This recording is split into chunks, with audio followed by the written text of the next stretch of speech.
G-force is not even at a 3. 6. 6 is bad. 6 is when we start to get bad. 10? 10 is big bad.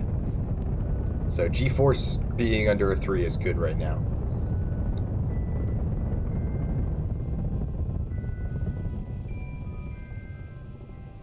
Okay. Sounds like we're coming at the end of the burn there. Down to 1%, and we're cleared. And our next burn is technically in 5 hours and 40 minutes. We're not going to be waiting that long. We're going to use the time warp. But we are going to be doing a few things before we do that, including eating a piece of egg. As soon as I can pick it up.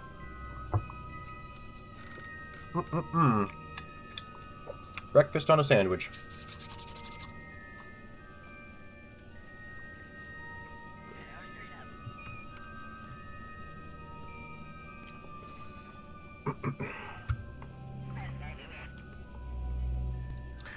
Okay. So, something we want to be doing as we're going along. 1 eggs. 2 eggs. One thing we want to be doing as we're going along, we are collecting science. We're running them and we're storing them. But what we're doing is we're storing them in our lander pod. Like I said earlier, our lander pod does not come home with us. So we want to be storing it in a storage capsule that we will then transfer to another storage capsule that is on the Odyssey 7. I should make sure that when we go to do the launch for that ship. Because if you don't bring home the science, then what was the point of this whole thing? You didn't make any money. Experience. That was the point of the whole thing. So we're going to keep doing that, and I have an action group here, action group 3, that'll just collect all of it. So you're going to see a bunch of text run by the left-hand side. It just means we're collecting all the information that we've already collected in the ship. I think it looks fun. Seeing all those science experiments that we've already done, and just by flying through them.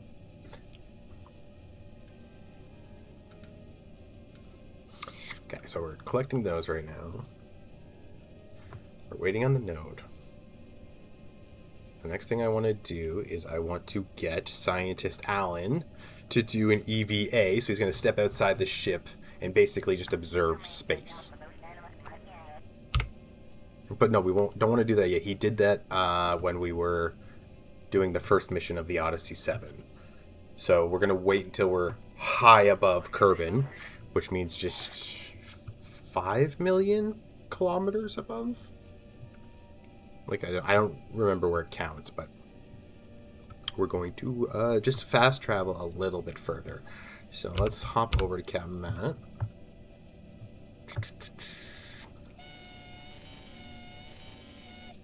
This is the most powerful button in the entire ship. The spin button. Hey, look! Malcolm shaved, apparently, and his hair went back to brown. And hey, you dyed your hair back to brown. When did you two do this? That's funny. Okay, so yeah, let's just fast travel a little bit. Now, Kerbal has this really annoying thing about when you focus on a planet, it's difficult to focus back on your ship. So I have a mod that makes shit easier like that.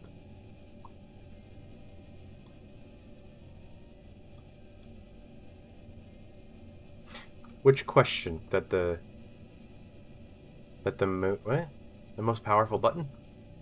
I've asked a lot of questions, man. Yeah, so let's focus back on the ship. Oh yeah, what happened to the beard? Yeah. Yeah, it happens. Okay. That's a little lower than we had set, but you know what? Let's just leave it to the computer, because the computer will make its adjustments, and we're just going to keep an eye on everything. So what we're going to do is, this would be 4 hours from now, 4 real hours from now. So we're just going to go halfway there, and we're going to check in with our Kerbals from there. Oh, there we go. We got high up. So we're going to slash to cancel that time warp. And now we're going to be able to do that EVA. This is also a good chance to make sure our life support is going well and going according to plan.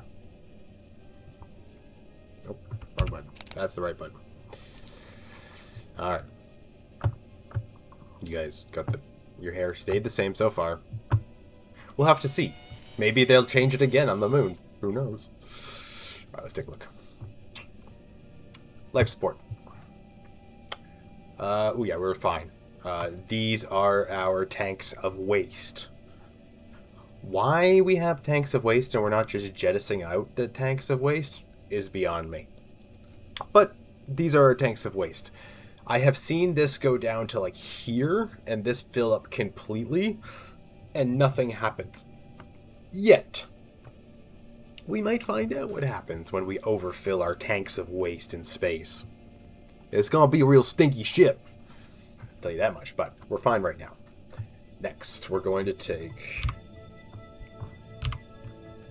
Scientist Alan and take him on a little walk.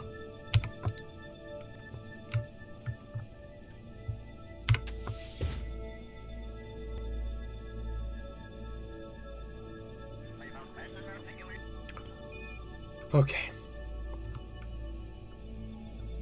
So he already comes attached with a helmet, so we don't need one of these. Also, I don't think these are really there. Okay, so remember last time I went out in space? Did not go super well. I haven't been out since.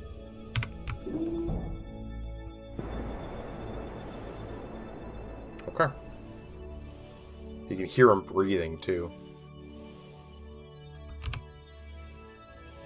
It's cool. Alright, let's take an outside look here. Excuse me.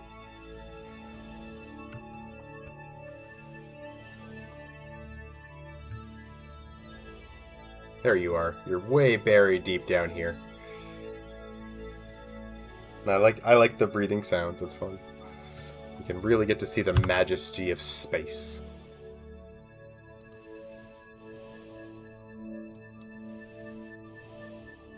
And yeah, nothing is loaded. Nothing has changed. Like, if we were to walk from right here directly down to that surface of that planet, it would load as we're going down there. Like, I think that's so cool. I just come from an era of, like, everything has a load screen, so... Things that don't, and you're able to do things like this, just blows my mind. Alright, we are here to do science! So, click on him, and what we want to do is take an EVA report. Only able to take this report outside. It's going to gain us extra science. Excellence.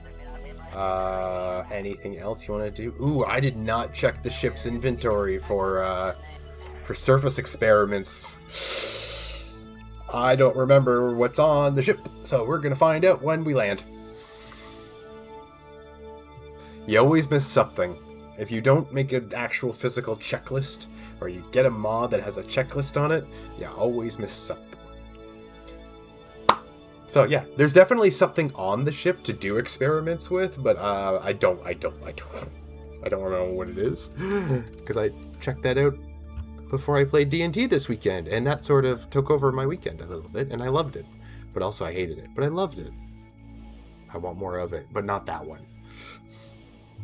Alright, back in. I cannot... Okay, you have collected stored in a pod. Do you want to continue? I don't want to do that. Okay, so if we can't store it in that pod for whatever reason, how's about whatever the computer's reasoning is? We could take a jump up here. See if we store it up there. Oh yeah, oh yeah. Okay, that's what we're gonna do. Alan Kerman has been given the order that since coming back onto the lander pod directly will not get him all the information that we can get. We are going to attempt an EVA booster up to the door over here. Okay, so let's get a better angle on Scientist Alan.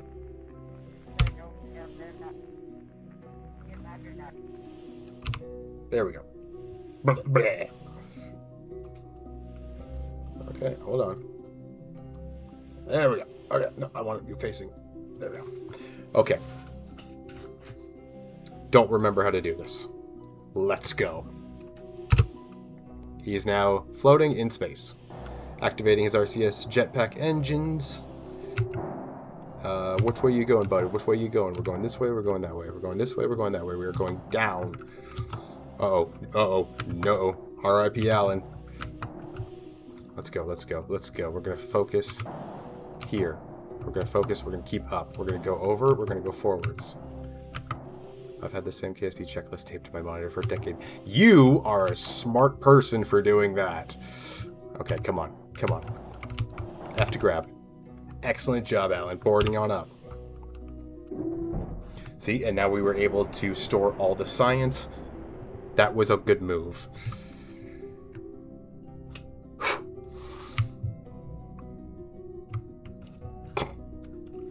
Get a little dizzy sometimes in here. All right. There is an error on the screen. That's from a mod. It doesn't remember when I lifted the hatch to leave the lander. It doesn't remember what the animation was. So, I don't know. I suspect you actually NASA revises the checklist. I don't know, man. I mean, they do scrub launches, like, on the day, because they didn't think of something. So, maybe over-checklisting is also a bad thing, but I would much rather over-checklist. But this is a video game. Sometimes, we're doing the moon in real time. Yes, we are. We're definitely doing the moon in real time. We're landing right on it. I forgot what I was saying. Oh yeah, scrubbing it, but sometimes failure is fun. Like, you learn from failure. You figure out what the pieces do that you just downloaded and you had no idea what they did. So, I'm okay with failure. I am absolutely okay with failure. Let's take a look at that kind of cheap observation pod, just while we're up here, right? We're having a good time. Wow. All right, let's take away that HUD and let's just enjoy a moment in space, man. I feel like this is so much beyond mankind some days. I don't know why I moved back so far. I don't know why this is so beyond mankind some days where we down there. We small from here because we've accomplished so much, but we're in such danger because we shouldn't be here. Like, this is not for us to be. Yet we tread where we shouldn't be. What is the Vegeta line? Trespass in the domain of gods. Man, science does that. We called it magic once. But, you know, that whole spiel. So here's what I'm going to do just for a hot minute here. I'm going to trust that the next minute or so, nothing's going to go wrong. I'm going to go get another cup of coffee. But because it's a little bit of a mess right behind me, I am shutting the shutter here.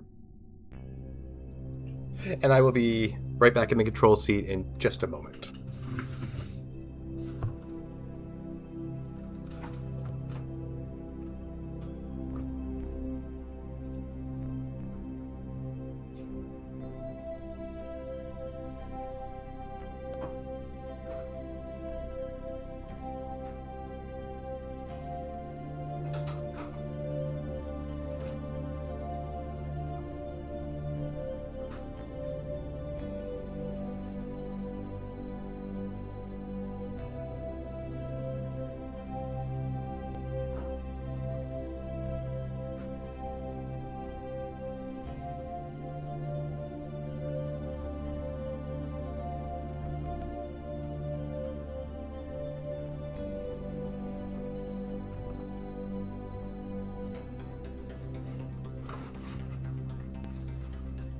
Alright, let's get back into it. It's a fast minute, but we back. I just didn't want to go into the other screen and change it all up and everything.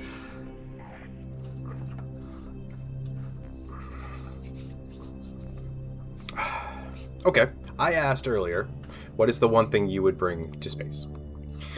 Now, I want to know, what is the last meal you are having before space trip? Space trip is never a guarantee that it's going to go flawless. So it could be the last meal you ever have. But it's not guaranteed to be the last meal you ever have. You know what I mean? There's never a guarantee. So, steak? Ooh. I feel like a steak would be pretty heavy in my stomach, but yeah. Fries? I do like fries. So, yeah, I mean, fries could also be made so many different ways as if it's its own food. So it's different.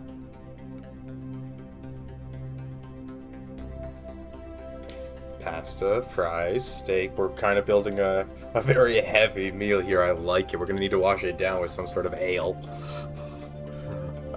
It's nice to have, for a, oh boy. Black pudding. I feel like that's a reference to something, and I'm not.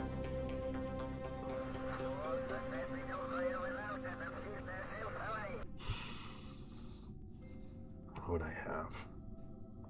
My stepmom makes some mean chicken and pasta with like some herb and garlic pepper in it. It's real good. I really like that. But like a really good burger, yeah. A burger, yeah. It's a burger. I feel like is such a trophy to have a good burger. This is the stuff we're going to talk about on the way to the moon. Like what?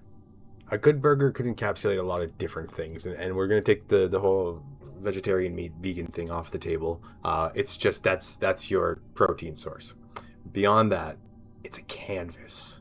Even the bun itself, the easel the canvas sits on, is customizable to what your own preferences are. I'm going to put Alan back in his chair just because I want to make sure that we're all together in case bad shit happens. So let's get the HUD back up there. Let's get you out of your chair here. Let's get you back down into the capsule. The lander, I should say. Is there anything up here that you need to get, though? I feel like you're good. So we're going to do the same thing with him when we circularize around the moon. Oh, we want that open. Perfect. And we're just going to close it behind us instead of remembering in the last second. Billy Idol's White Wedding, you can hear it's yeah, okay. I knew it was a reference. Eggs and toast for breakfast. Hey, that's exactly what I have beside me. Eggs and toast. But like a black pudding is there for. Maybe pancakes. I don't know. That's a real tough one. It would probably have to be something homemade. Something that I know is homemade. Yes. Like a premium breakfast. Something that's both filling, satisfying, and energizing all at the same time. A good balanced breakfast, but also a kind of a greasy, tasty breakfast. You know what I mean? You know, I don't... Unless you're talking about, like, chocolate pudding, I don't think I've ever had black pudding. I don't really know the flavor of black pudding. Okay, we're back in the pod. Oh, yeah, forgot that one. Can you, please? Thank you. Just in case, you know, just in caseies. No, it's a blood sausage? Okay, I definitely don't know what that is then. I'm curious. I'm curious. We're gonna have to try one of those, or blood pudding, however it comes in. So.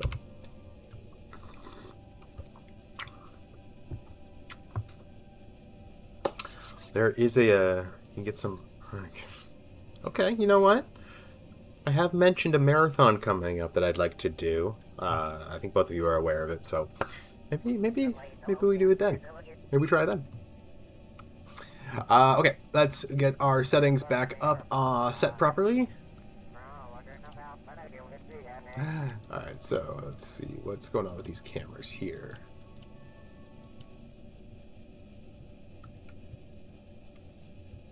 It's just facing down, that's facing up. So we'll keep the facing up one, and you can even see Earth over here, or Kerbal, I should say. This one is facing out, but I don't know why it's not moving around with me. But that's okay. It can stay right as it is. This is our lander cam, so let's just refresh that. And then we can point you down now. So we got something pointing down at our ass from the lander. We got something pointing at our head from the lander. And then we got something pointing at one of the solar panels. I think that's pointing the outside, but do I like liver? I don't think so. I remember growing up and my mom raving about it and me being like, that's all you, dude. So I don't think so. I don't know. Sometimes you think you know something and then your tastes change over the years, so I'd be down to try things. But maybe more like a sampling size. Oh, our node thing switched. Alright, so our next burn time is until... Does that say 5 hours from now? Can't be right. Oh, yes. No, that seems... Checking the map.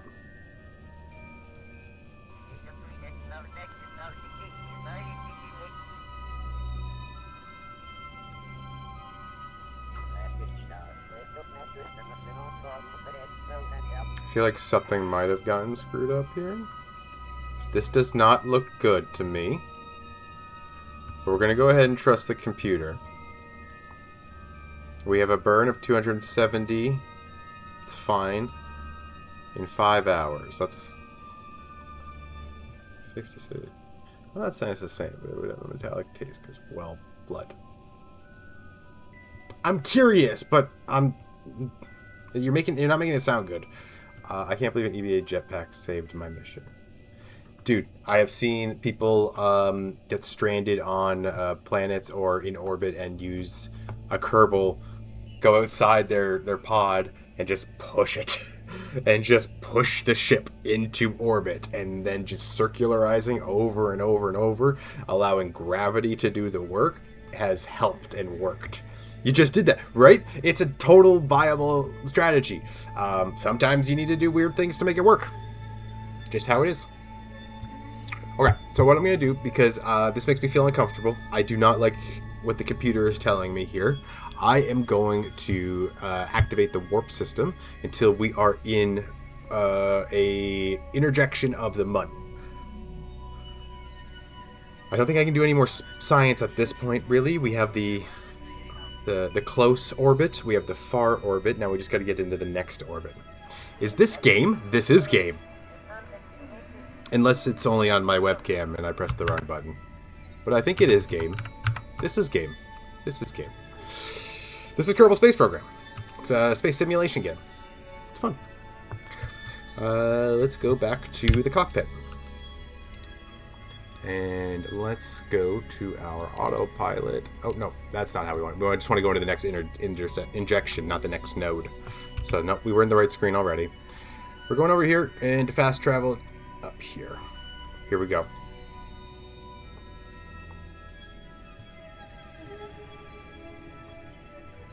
Okay, high over Kerbal mountains. Okay, so we changed the biomes on planets. The shores, okay.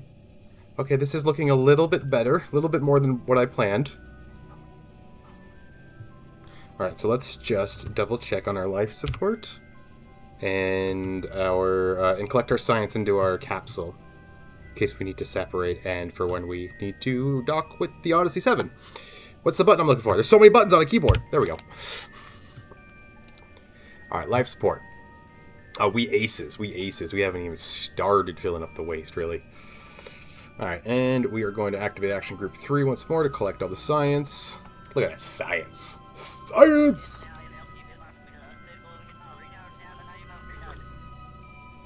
This is a program learning about people's... I mean... I learned a lot about space from this program. So kind of it is, but yes, it is a game. It's a sandbox game, I guess you could call it, where you just get to make a ship and send it out.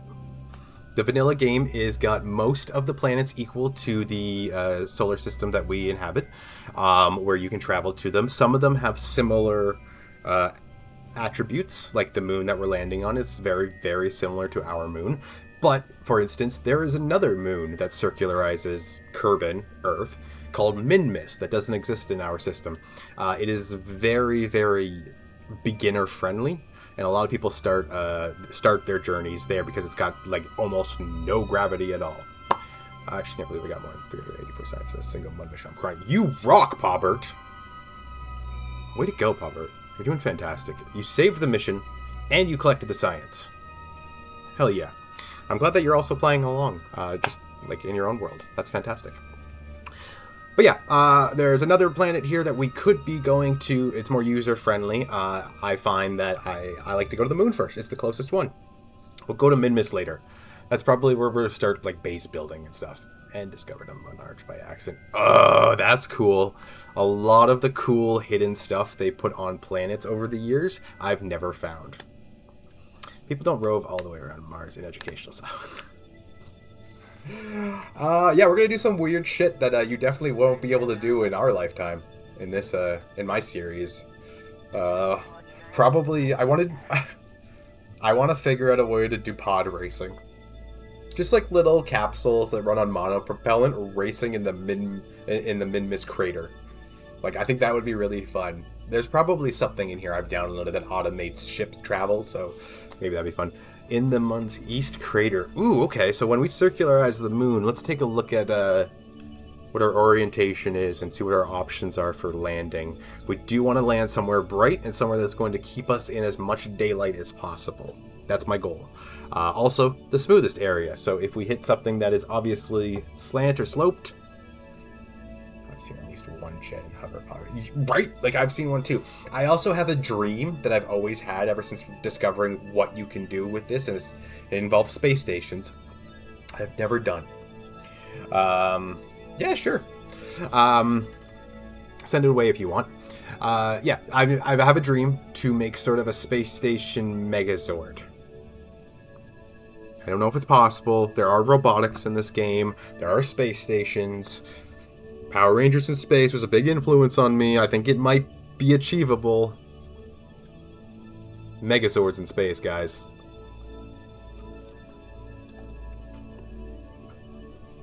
I'm so sorry. I'm gross.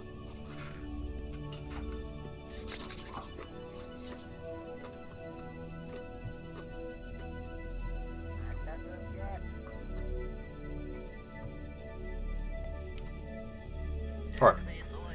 Let's reset our cameras and everything. Where'd my vessel go?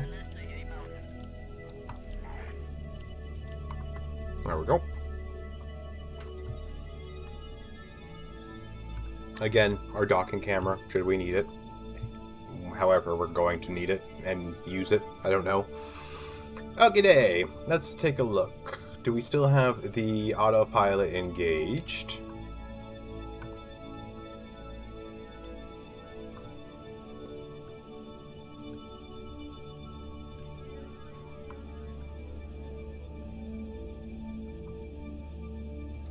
Why does it give me the vibe that no is the answer to that question?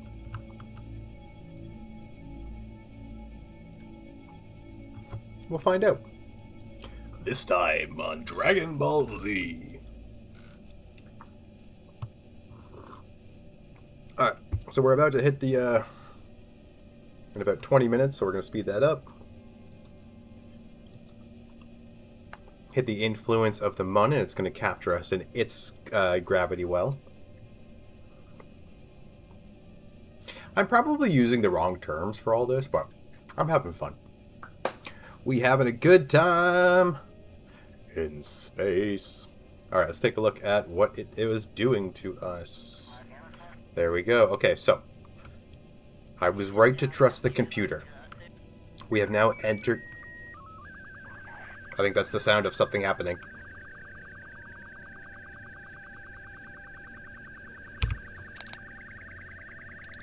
Can you stop with the sound of something happening? Don't do that. That's annoying. Okay, so we've entered the influence of the Mun. You saw that we had some science collected there, and we were right to trust the auto system. So let's take a look at our cameras here. See if we can get some sort of shot of the Mun, maybe? Through the cameras? Should be a radial in. Oh, right, because the auto's taking over the auto. I can't really move it around. So, that is why we can go exploring. But we're going to use Alan, right? Because we want him to go out and do a quick EVA. But instead of having him float up and dangerously drift off into space, well, we're going to just go up manually through here. Docking cam is the best. I couldn't do it without it. You know what? Like I mentioned earlier, I tested all these ships. I made sure as much worked as possible before doing this stream because I did not want to revert.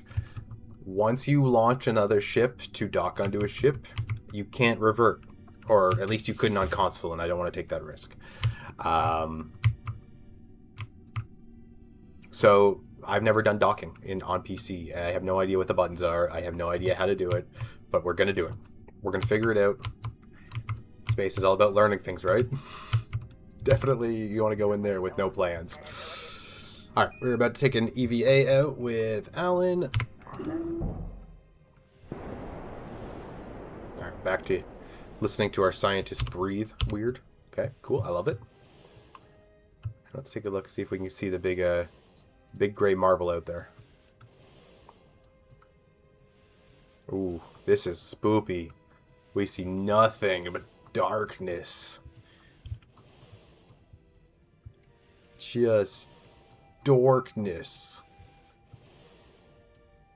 Oh, there's Kerbal. That's where we came from. Oh, I can't really zoom into that right now, but we'll take a closer look at it once we hit the ground. Where is the moon? I don't know. We'll find it. We'll get closer to it. We're heading this direction. So we just want to click on Alan the Kerbal, do an EVA report. Look at that. More and more science, which means more and more money. As long as we get back. And we're back in. Have collected. Oh no. Are we filled up? So what we'll do is we will switch over to another Kerbal. Alan, you stay right there. Okay, we are now inside. We're going to collect the information that we have on board on the entire vessel.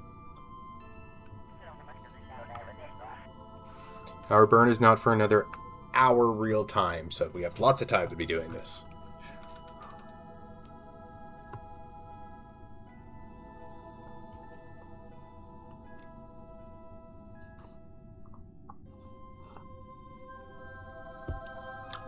This is exciting. Alright, looks like they're all done collecting there, so we're going to switch back to Alan. What button was that? This one? Awesome. Alright, B to board. And just like that, we were able to recover even more science. Hell yes, that is how you solve problems in space. We're not there yet. What are you doing poking up behind me? How you doing over there?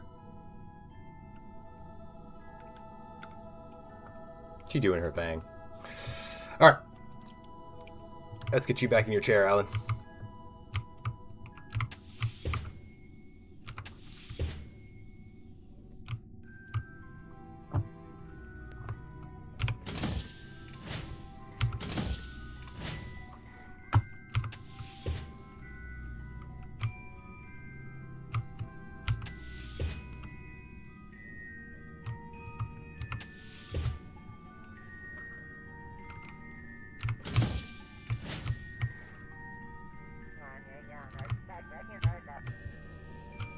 Are we just going to leave that one open? I think it's not a big deal if we leave that one open. That's fine. In your chair, Alan. Excellent, thank you. I'm going to switch over to Captain Matt, and now I don't like... I think it was mentioned earlier that IVA, when you go through it and you leave and then you come back in, it just resets everything. It's real annoying. Alright, so let's go back to our node information, so we still have some time to go. Reset our cameras. That's pointing up. We want one that's pointing out. I think it's this one. Yeah, I'm a bit late to the stream, but I made it. Welcome, welcome, welcome. Glad you can make it. We are already in an interjection orbit of the Mun, so we're about to circularize and orbit around it. You definitely don't need to worry about what any of those words mean. We are on our way, and no one has died yet. That is the big point. Alright, so we got something pointing down. Let's have that just pointing up for now. So we can see outskis. Okay, and then we gotta change this so we can see the Yet. Yeah, Yet, Big Yet. Welcome to Captain Matt's ship, the Big Yet. That is a great name for a ship, the Big Yet. It's fun. Okay, so it looks like that's all good. How is our burn time? Okay, that's if we're transferring into it, so we're good right now. And that's our goal right there. So what we're going to do is hop on over to Captain Matt, and we are going to fast travel. I love to draw. I love to draw. Will you check on that? Yeah. I don't know how any of Twitch works, if you have like links or stuff that you can help send people over there. Everyone appreciates some art, so we love the artists. All right, I just want to make sure all my buttons are pushed. Make sure all the right buttons are pushed, I should say. Solar panels done. Okay, this is our docks. That's our undock. We don't want to do that quite yet. We got Alan here, who did not. He had a dip in Wii. Do you not like to go outside, Alan? Okay, so that's all good. We're still in stage 3, 22% fuel on this stage alone, which is fine. This stage is just to make sure that we circularize over the Mun, and then we will be... I'll talk us through when we get there. What part of the IVA of the infinite MFDs? What part is this with the IVA of... Wait, I don't know what the MFDs. I'll try to answer the question, but I don't know what the MFDs mean.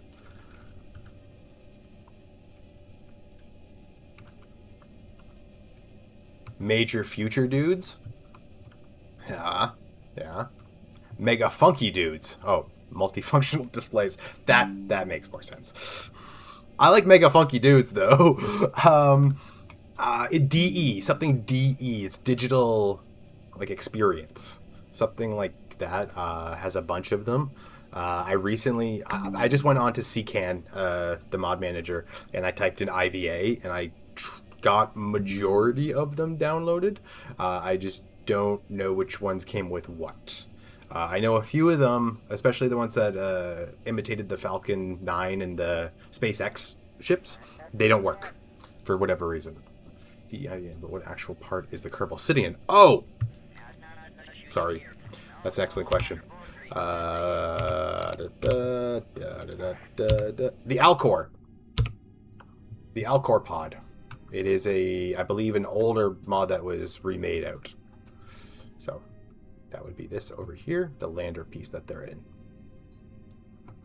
ALCOR is the name of the mod. Let's get back in there. Thanks. Oh, yeah, no problem. I'm sorry, I misunderstood at first, but we got there. All right. Let's get to that next node. Take a look at the map.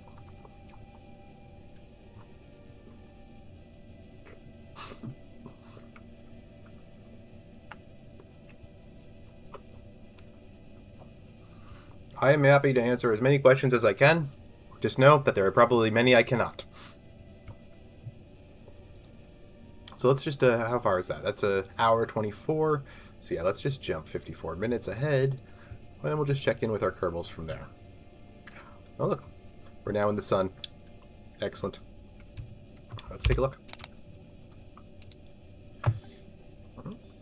If we were to point our camera down now, would we be able to see the... Yes, we would. And let's see if we can just take a real nice, gentle roll. Manual roll, just so we can see the big gray marble itself. There she is.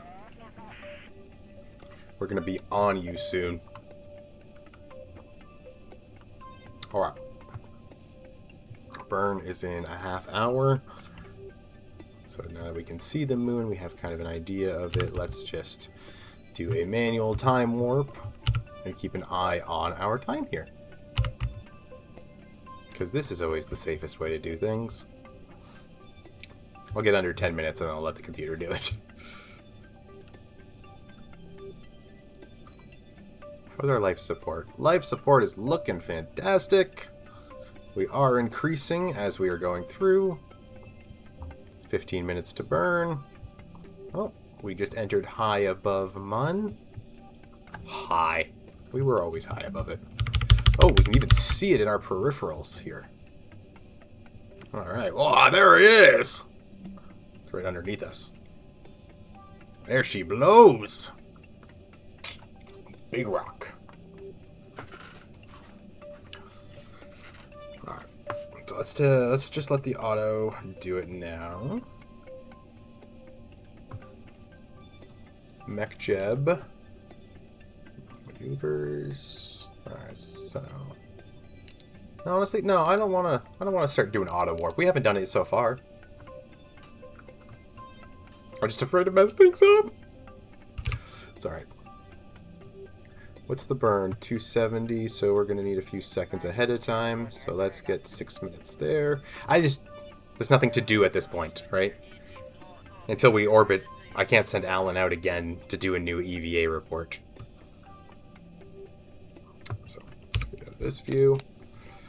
Alright, that's better. We got it just under 3 minutes to go. So we can take a second.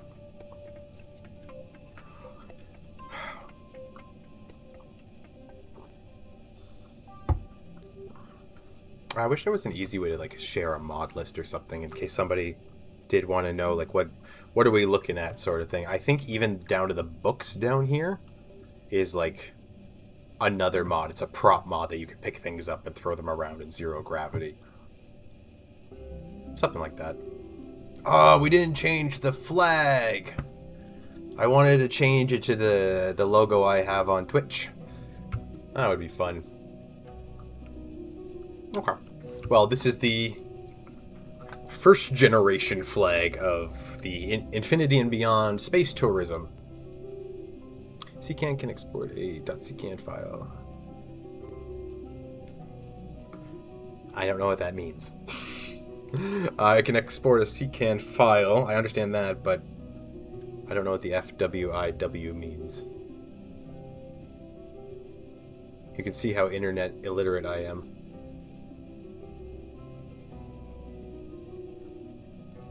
For what it's worth. You know what? That's a great... Oh, look at that. More science. That is a great anagram. Anagram? Yeah.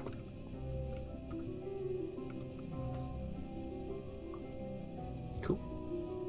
It's good to know.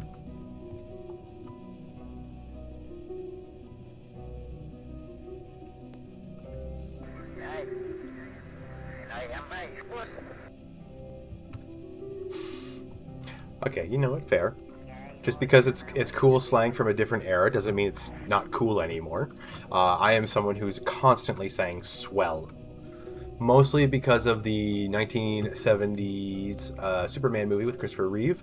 At one point he says he's swell or he's doing swell, and Lois is like, no one says that anymore. And that was the 70s, so I just started saying it. Hell yeah. Geeks of every age are welcome here. Very tubular. Hell yeah. We radical.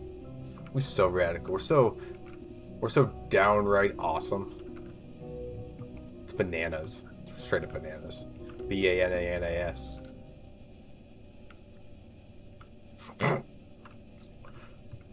Alright, how much time we got till that bird? We got less than a minute. Okay. Woo. I'm probably good. It's okay. Everyone's welcome. My only rule on this channel is don't be an asshole. That's my job. Ah,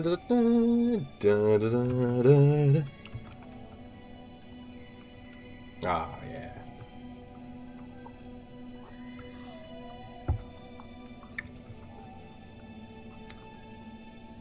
So let's take a look at Engineer Malcolm's screen. See. Oh, here we go. Time till burn, 53 seconds. We're going to be burning and using 270 meters per second of delta V. And before anybody asks, I'm not going to explain delta V. It is very long to explain. Scott Manley. You are interested in these videos, you want to go find Scott Manley. He will teach you everything you need to know. Even though will teach you off of a version that no longer exists, but still. We should name a Scott Kerman after him.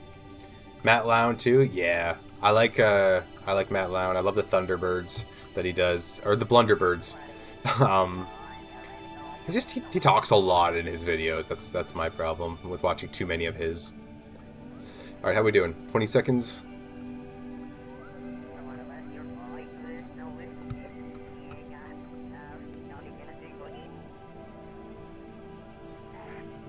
There's actually someone on YouTube. The username is just Matthew.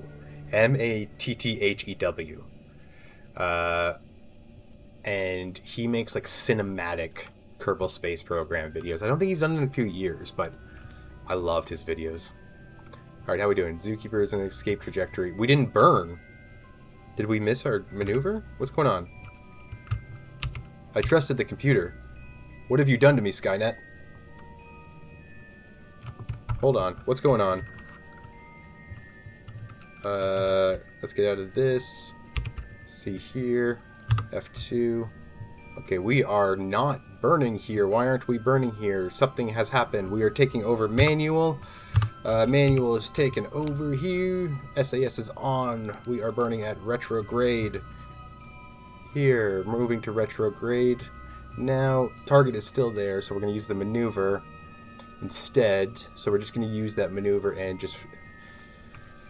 Circular has tried to salvage what we got going on here. Let's see. We are now moved into a proper place. We're going to keep an eye on our prograde and retrograde. We are burning. Circularizing around. We're coming down. And we're getting closer. Cutting engines completely. And then just easing them up. This is all being done by hand. And we're easing them down. Where are we on our maneuver? You get out of here. You have failed me, Mr. Computer. We are currently at a 45K versus an 83K. That's not good enough for me. So, we are going to be doing a rotation around the moon to even this out. Let's go here, 45K. It must have been when I touched Mech Jeb, something had happened. I don't know. That is okay. It's not the end of the world. We can do this by hand.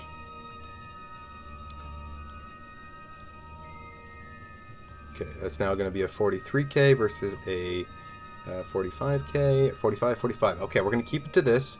It's a 0.6 second of a burn. This one I am going to allow the computer to take over, even though it did just disappoint me, but we're going to keep a quick eye on it and use auto warp at this point. Oh, yeah. We figured it out. We get it. But thank you, Chad Duck. I love that name, by the way. Chad Duck.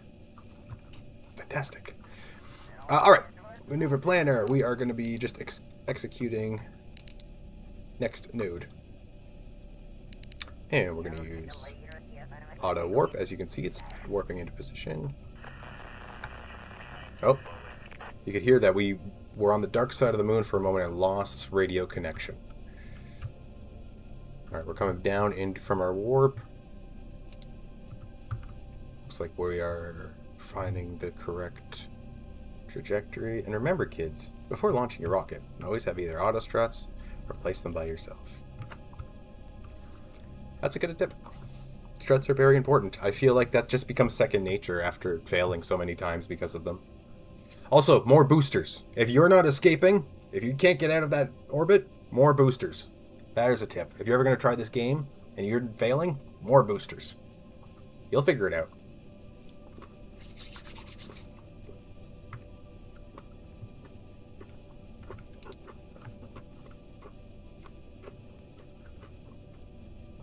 Auto warp taken over.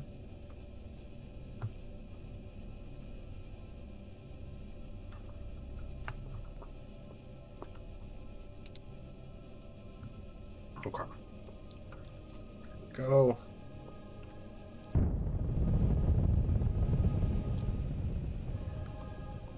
Just adjusting our periapsis and apoapsis to be 45 even. All right, lower down. We fixed it. Fix it. All good. Don't worry. No panic. Why were you panicking? You're silly. Okay. So what we're going to do is actually, I'm going to drop a save. Not because I want to come back to this place in case we screw up and don't land properly, but just so we can pick a spot to land, essentially. And it's like, oh, that would have been better beforehand and picked that, so that's why. So what was, we went under ZMO 13 launch. So let's go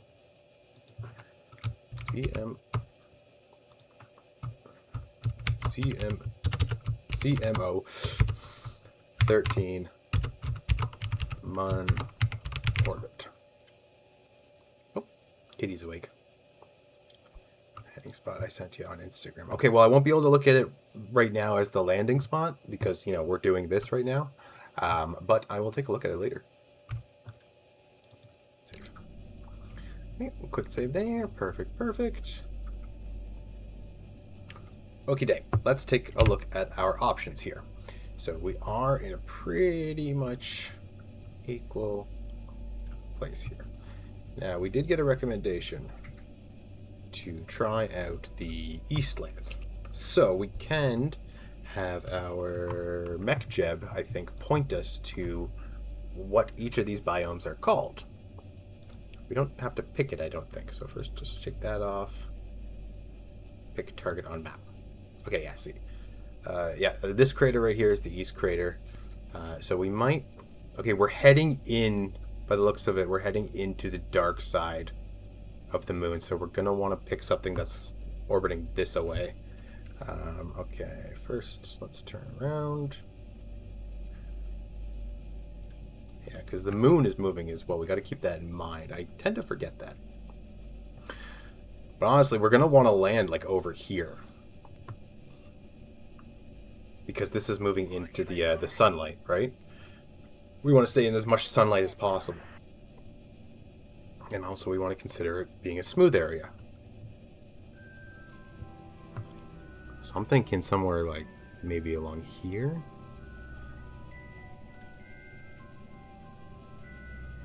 Yeah, we're definitely moving into the dark, so what we want to be doing is trying to land just at the morning of the day. The far side crater, I don't think that'll make its way all the way over. So this area over here kind of seems like it's going to be our ideal location, even though this has got a lot of craters.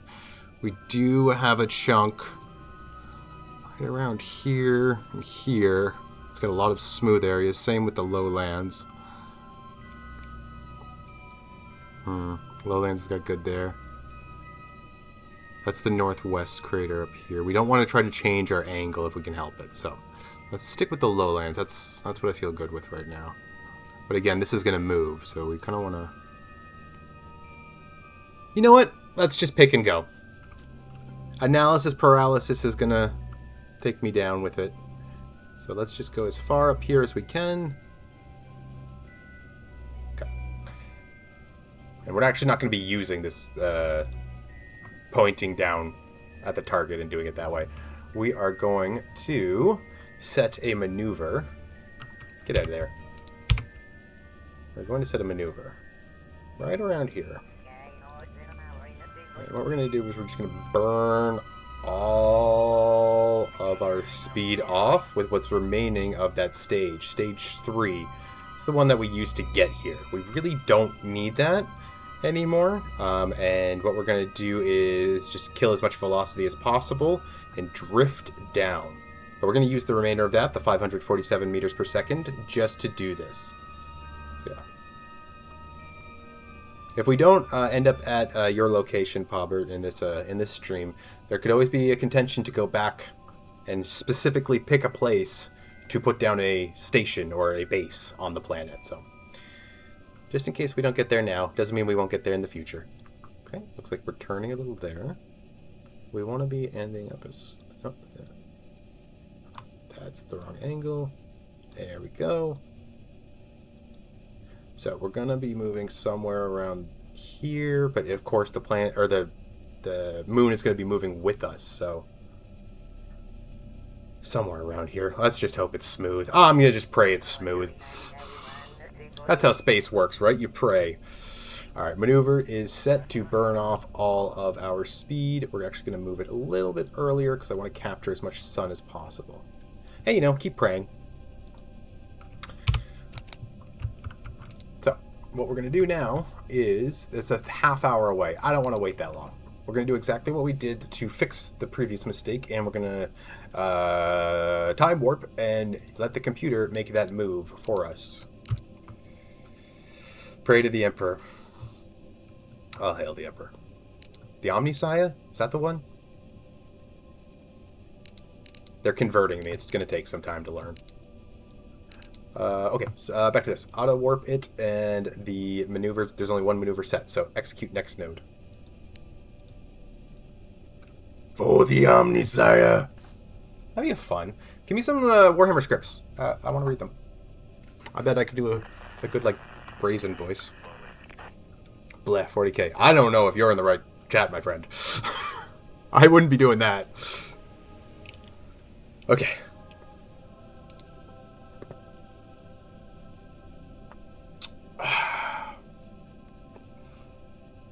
Okay. The control is taking over the direction. I'm not 15 anymore. I didn't even know about it at 15. The massive universe is cool. Like, space just in general is cool. They're like badass brutes. That seems neat. I'm a big D&D guy, so tabletop is... I spell Harris. I spell Hershey's. I'm a big tabletop guy, so I want to explore more things, and I like to paint minis. So Warhammer kind of speaks to me in the whole paint many minis and put them on tables. Hershey Kisses. Yeah. Moon kisses. You know what we forgot to do while we were in orbit of the moon, and now we have time warped. Actually, we haven't yet completely. We haven't gone out and done an EVA in the orbit yet. Get credit for doing it. The GW. Fans at the fish. Okay, we're touching on stuff that I don't really want to hear in this chat in this moon mission. So tread cautiously, please. This is about Kerbal's small green Tic Tacs going to the moon today. That's what I want to be about. Thank you. I appreciate that.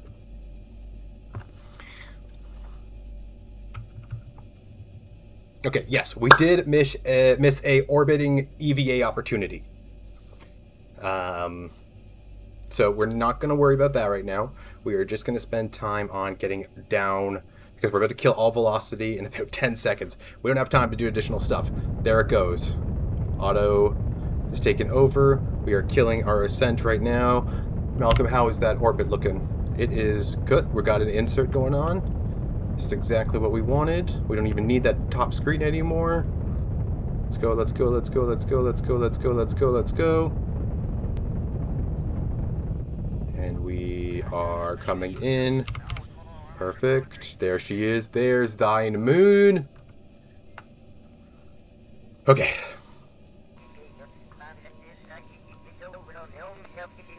We're done the burn.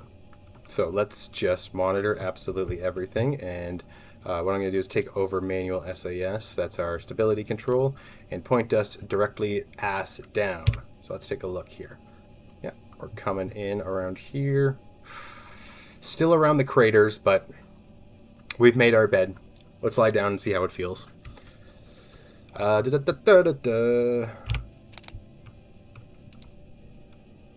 stuff. Good stuff. Alright, so we have about 42 meters per second left in this. So we're just going to burn... Oh, no! I forgot to let go of the pod up top while we were in orbit. That was supposed to stay in the moon orbit. It wasn't going to do anything, but it was supposed to stay there. C'est la vie. Unfortunately, that's money we're going to have to just drop into the waste bucket, and it's going to explode. So let's separate and gather everything we can right now. Gathering all the science here. Perfect. Once that's done, what we're going to do is just turn on that engine just to use the remainder of that fuel. We're going to do 2% and just burn it all the way through. If you can take a look at our left-hand side, we see the 39 meters per second, and that's going to keep going down. And And we're just easing down into the moon's surface right now as our science is being collected.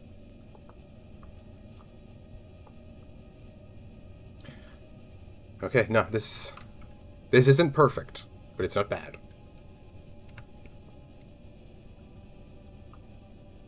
Alright, looks like we got it all. Okay, so what we're going to do is we're just going to expend the remainder of that fuel now. So we're down to 25. All we're doing right now is slowing down this relative velocity. Okay, we're just going to use the rest of that up right now. 13, 11, 10, 7, 5, 3, 2, 1. We are currently out of fuel for that. Thank you very much. I got it. Thank you. And we're going to kill our velocity, our thrusters there. We're going to separate that stage. Thrusters are completely X-nayed. And release. And we have blew the bottom off our ass. Perfect. Secondary. This was supposed to stay in orbit, but we are going to leave it up here. Double checking our science is being collected. It has. Okay. I think by doing that, it repeats the screen, so that's okay. What are we at? We are currently at 32 kilometers above the surface. We're coming in at 122 meters per second. We are going to allow us the MechJeb Autolander to assist us in touching down, because you need like minute pressure, and I want us to do it properly. So we're gonna have some help with that. But we can now ditch the top part. So undocking here. 3, 2, 1. Undocked.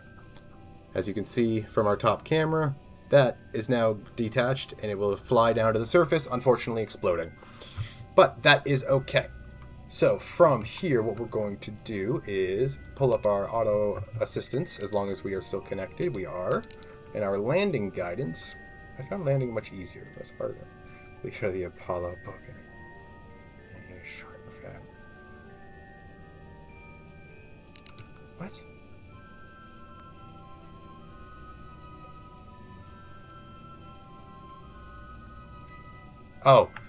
Oh, the design short and fat. Yeah, the Apollo, we were going to do, okay, hold on. Land somewhere. There we go. Yeah, so we got the auto lander helping us out there. Yes, we were going to do an Apollo mission style, but when I first designed the Zookeeper, it was going to be our just Apollo lander, and we were going to come back up. But it was over-fueled. And I'm like, we could probably do the whole mission on this. And the lander's not going to be coming back into atmosphere. So if I can get the lander back into Kerbal orbit... Oh, we had 20,000 km before ground. If I can get the lander back in orbit, I can pick it up. That was my goal. So as you heard, we do have a computer that's going to tell us our distance. Early on in chaos, speed test.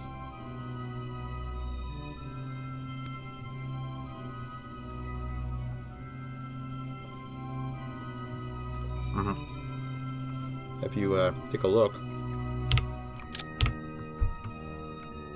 our middle part here, the actual lander, which is not in a fantastic position. I'm just gonna move that just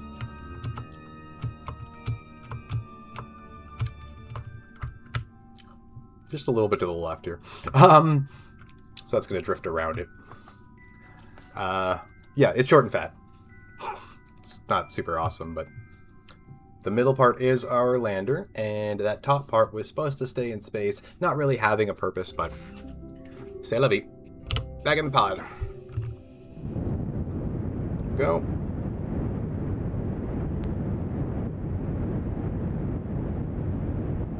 Took me a long time to get to this, let me tell you. 5K, okay. At 2K, our landing gear should come down. I do remember us. Yep, we do have it set to auto. So we're going to keep an eye here on our vessel. 3,000 away. 2,500. 25K. Alright, we're coming down. You can kind of see it here. What's going on? Oh, something just blew up from underneath of us. I can hear the explosion. 1500. We're coming down. Our legs have now initialized. 1000. Come on. I really hope none of that debris is underneath us. 5, 4, 3. Come on. 2. Oh, we're coming in on a slope. That's not what I wanted. Come on. Bring it down, bring it down, bring it down, bring it down, bring it down, bring it down, bring it down, bring it down. We're coming down, coming down, coming down, coming down, coming down. 5. I can see the shadow landing. Shadows landing. 2.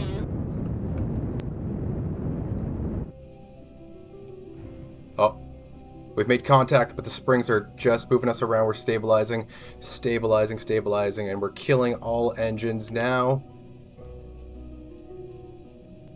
We did it. We're on the moon.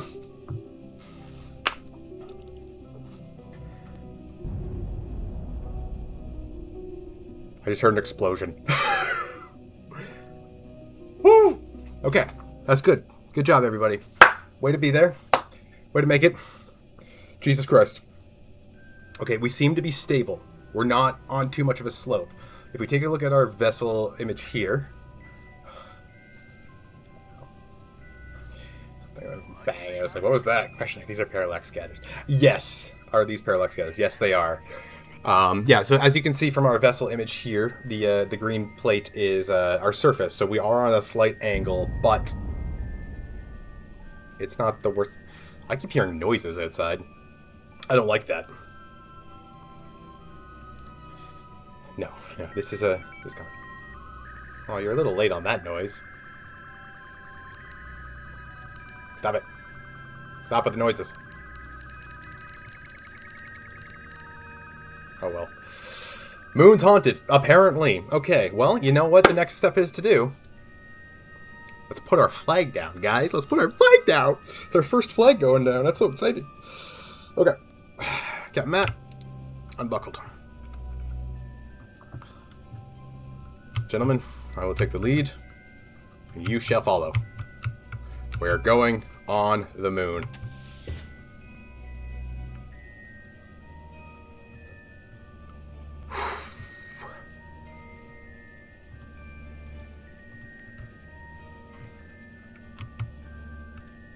Here we go.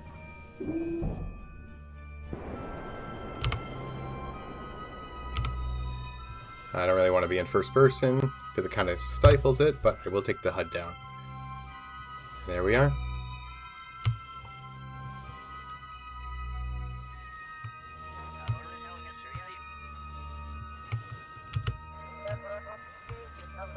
Well, well, well.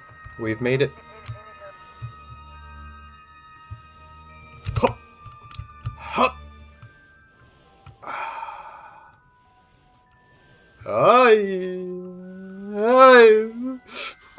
Moon's bouncy.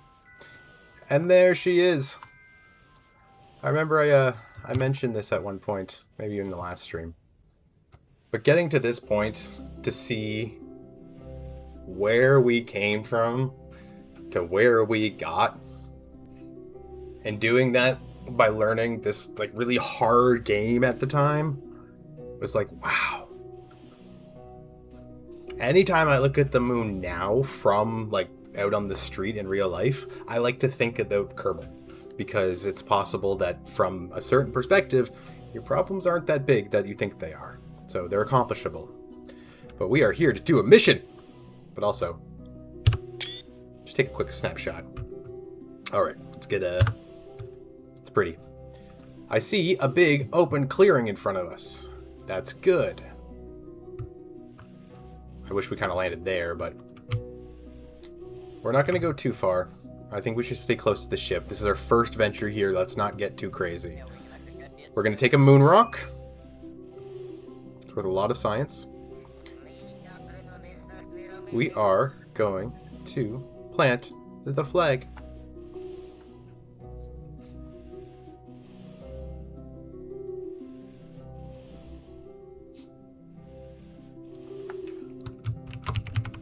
first landing on Monday. What's the date today? I don't know. I actually don't know what the date is. I know how to pilot a rocket. I don't know how to read a calendar. 26th. There we go. And we'll just leave it there. Congratulations, everybody. We're on the moon. Ah, that's amazing. Alright, Alan. It's time to put you to work.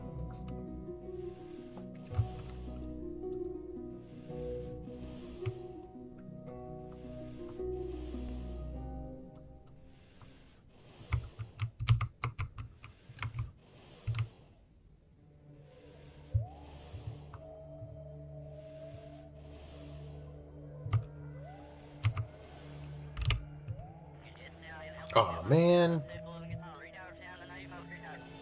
Oh, it's already stored. Oh, okay. So I guess the ship picked up a rock already. Yeah, okay, fine. Must have picked it up as we landed. It just runs experiments automatically, so... alright. So we are all in here. Let's change our perspective to get on the inside. Cool. We're gonna ball over to Alan. Hey, Malcolm's got his beard back. Look at that. Like I said, it changed when he landed. What about good scientist Alan? Does he have his hair back? Oh, hold on. Where's my magic button? You do! I don't know how. Moon's haunted. Does strange things to you. Alright. Another thing that we're going to do for the first time that I've never done before is surface experiments. So, on console, I think it got up to the update where the DLC came out with these experiments. So, I'm not super familiar with them. I know I can put them down, I can run them, and then they're going to take a while. Maybe. Either way, should we need to leave the moon, like, right now, I will be happy. I will be happy with that.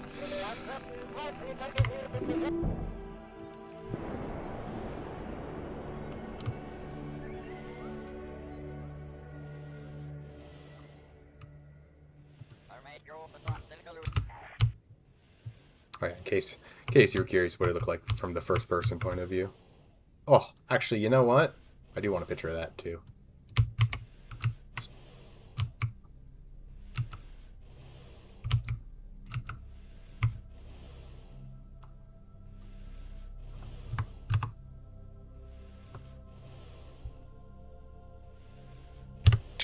I like it.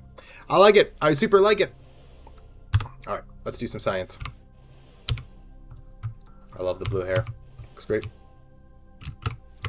Whee!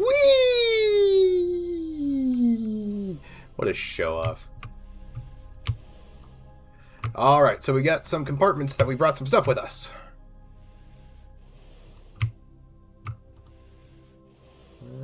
Okay, we can reach those, right? What's going on? Can I look at the compartments? There's stuff in them. I get it. Why are you yelling at me? Oh, there's the inventory button.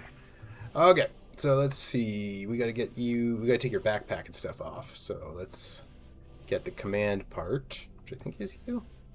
Yes. And then what we're going to do is...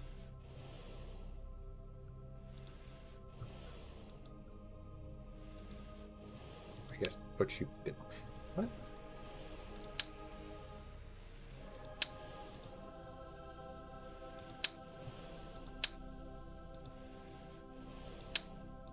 Hold on. We're learning. We're sciencing. Alright, so we got one piece.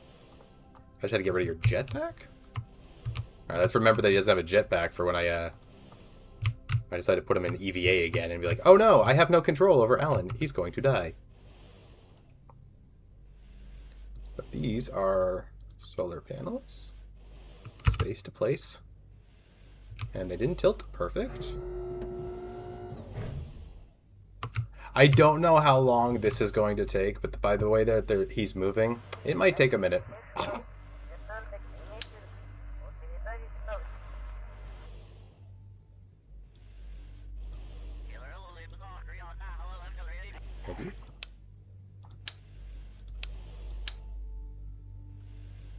Oh, I wanted the other one.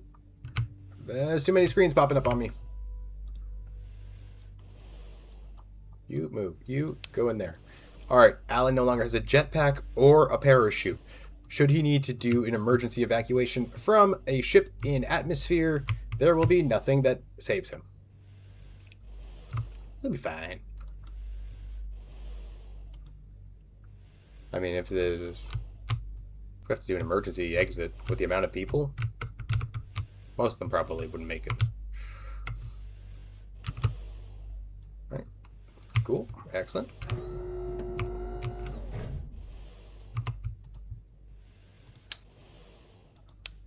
Okay. And then this is our control unit, I believe. So we want to put that like right here.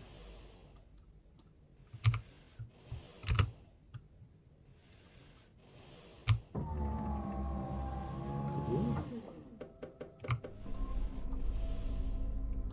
Okay.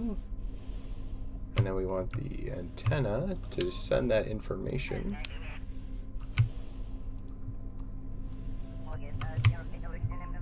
Oh, no, it's this way. To think, we were just working on scales of like 70,000 kilometers. And this friggin' little tic-tac here. And like we're moving him like half a step at a time. That's just cool. It's just cool that that's the variety of depth that comes with this game.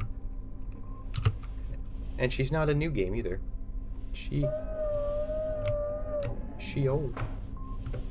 Ah! Oh, surface sample from the moon. Okay, so yeah, they're taking it just by themselves. So the ship probably took it already. Okay, that's fine. Okay, so that's all that. What is this? This is the goo experiment, I think. So we should take a look at our command mod here. After we put this down. Sure. Go right there. Alright. How do I do any of this? What do I do any of this? Power available 2. Required units 1. Need 3 low voltage. Do we not have enough power coming from these? What's going on here? Okay. Science. This is making science. It's just at a 35%. Piercing 0. Says it has low voltage? Do I need the dish up here? I thought I did.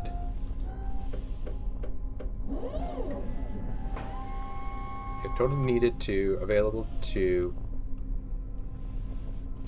Okay, and the first hop distance is 11 meters.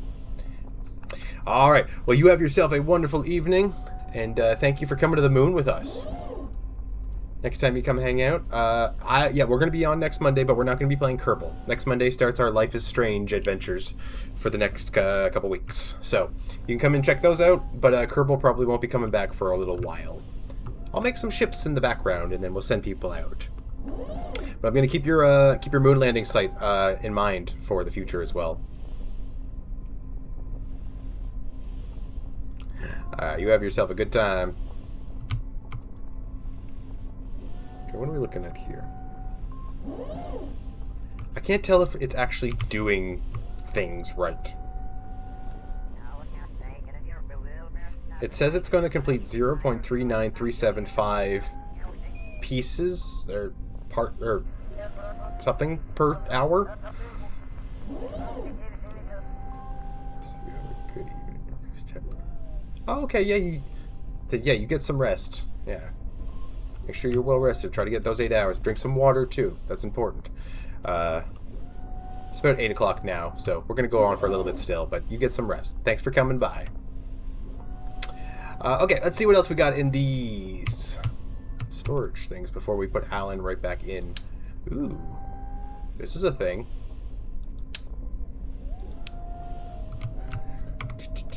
See if we can put.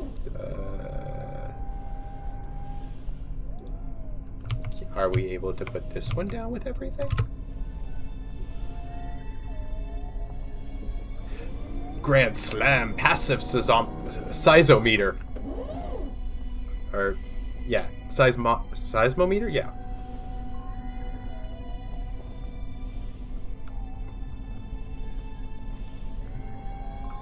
Alright, now they're not generating any science. So I think I didn't bring enough solar panels. This is part of the science we're learning, is how to do these.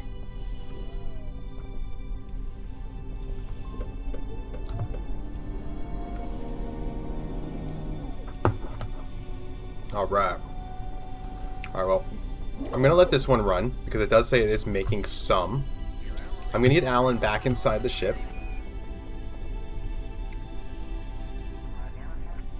I will take a look after I am all done with this. But yeah, we're going to leave this going. And we're going to get him back on the ship, because I don't want to risk any life support problems. Yeah, we're good. I feel like there's not a whole lot more other than to wait and run the experiments.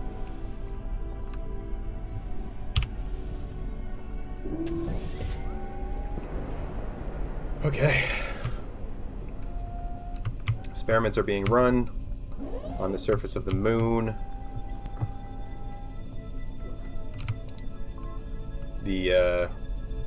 The auto runner is running the experiments as we're going on the moon, so we kind of just need to wait. Honestly, yeah.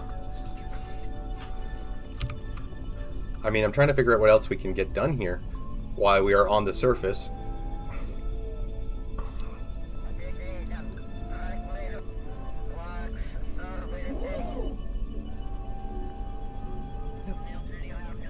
You know what we can do? You know what? It is 8:15, or no, about 20 after 8. Normally I like to do about 2 hours in. So, what we'll do is we're going to stay on the moon. I'm going to keep an eye on our life support, and we're going to take a 5-minute break. We're going to take a 5-minute break. I'm going to go get a real bite to eat, because I've just been nomming on my one sandwich, and maybe some more coffee or something, and we'll be right back. So, yeah, come back in about 5. It probably won't be a full 5, but yeah. Check back in with 5, and then we're going to head right back into this, and let's get home safely. Let's get everybody home safely. I think we'll have time to do that tonight, and then that'll probably be it. So yeah, I will see you in about 5 whole minutes.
Alright, we are back.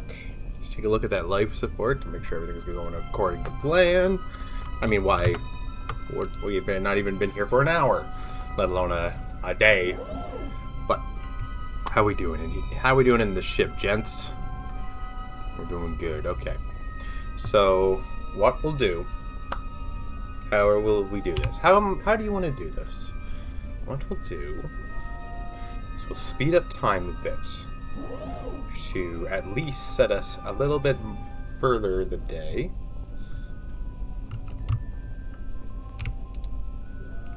We're gonna do, let's see.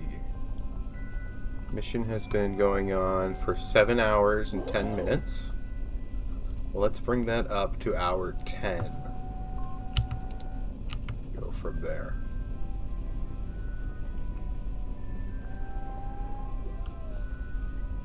What I want to do is maximize as much time we have on the moon. I don't really want to go bouncing around to different biomes to collect science from there, because that's more risky for our landing and everything, and that's not what this mission is designed to do. This mission has specifically been designed to just land once, flag, science, pick it all up, get going. So...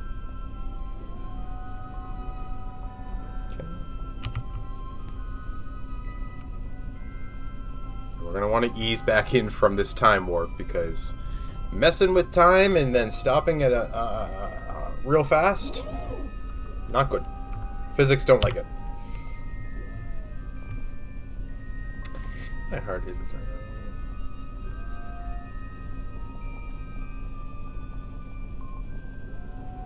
How odd. Funny how that happened. That was very kind of you, though. I applaud you for doing that.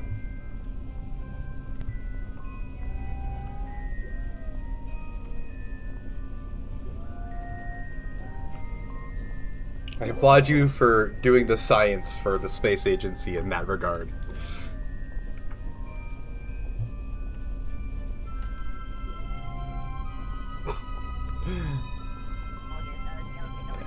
Yeah, so I'm thinking, because I didn't know how long this whole thing would take, but because we're kind of sporadic back and forth, I'm thinking this is going to take us all the way up to like about a 9:30, 10-ish, to do the complete thing and land safely and just be wrapped up completely. No later than 10. But, I don't know. We're just taking our time. Alright, hour 10, ease down. We got a bit of the springs. Springs are kicking in a little bit. I did not ease in because I play dangerous. Captain Dangerous over here. Okay. Life support. We're looking grande. We're looking grande. Next, we want to take a look at the sun. I want to make sure that we're staying. Alright, we're not even halfway through the sun cycle of the day. So, we're going to keep going. We're going to move this to mission time 12.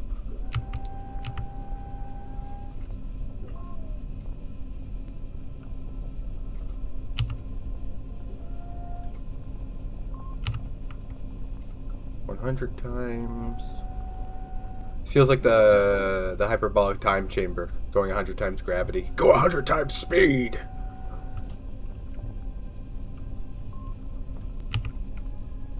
A 1,000 times speed. All right, hour 12. Let's just push it. Okay. Okay. Slow down to 100 times speed. Slow it down to 50 times speed. We're just taking it nice and slow going backwards. Slow that down to 10 times instead of doing it all at once. It's no good. It doesn't like that. Alright, that was our warning that we're coming up on the dark. Alright, now we are back in real speed. Let the springs adjust. Excellent. I love it. Alright. Let's take a look at the sun. Okay, we're starting to crest into the darkness now of the dark side of the moon. So I'm of two minds. Do we spend the time and do a full circularization of the moon? We go into the dark and we find out what's there. Our life support should take care of us. No problem. Or do we cut our losses? Not losses, there's no losses. Or do we cut it short and head home because I'm a scaredy boy?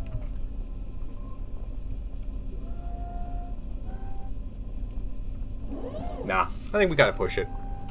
I think the scientist and the engineer aboard would tell me we gotta try, especially since it's a video game. So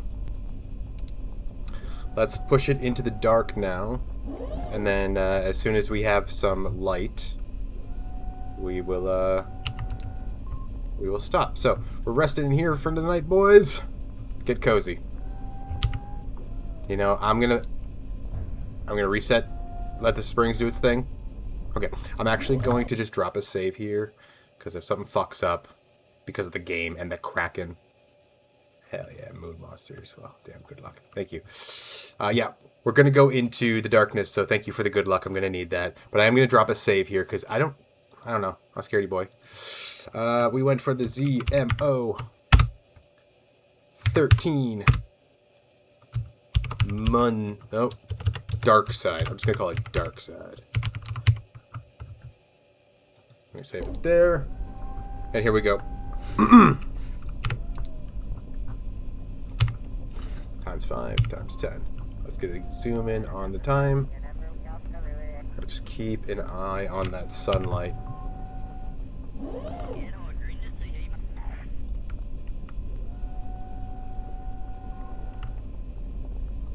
I ended up writing my own landing script in KOS, which, well, once you know KOS.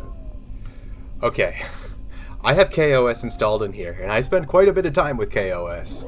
I learned, like, how to do the countdown and how to get it to show up on screen. But then I kind of dropped off of KSB, and then I came back and started streaming it. So I haven't got back into KOS, but the plan is to learn that too. Like, this game is constantly teaching me things, and KOS is something I want to learn. For those who don't know, it's Kerbal operating system. It's essentially you can write the AI program in the game itself to run programs and operations automatically just by entering a script. Alright, it's getting a little dim out there. I can see it kind of getting darker.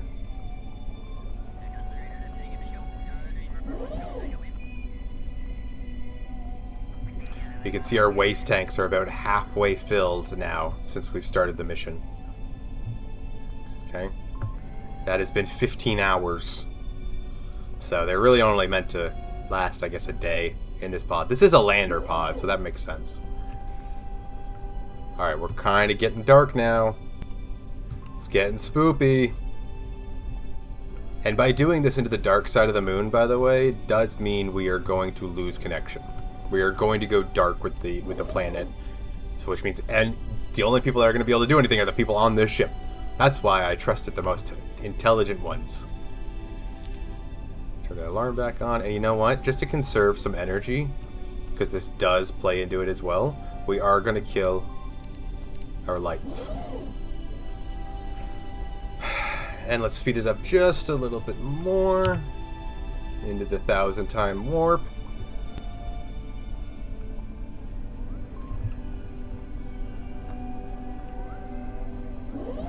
Keeping an eye on those life support. As long as the green doesn't go down into yellow, we're fine. Alright, we are now in the dark. We can see the sun is now currently setting. Let's lower that speed down just so we can get a nice view of the darkness of the moon.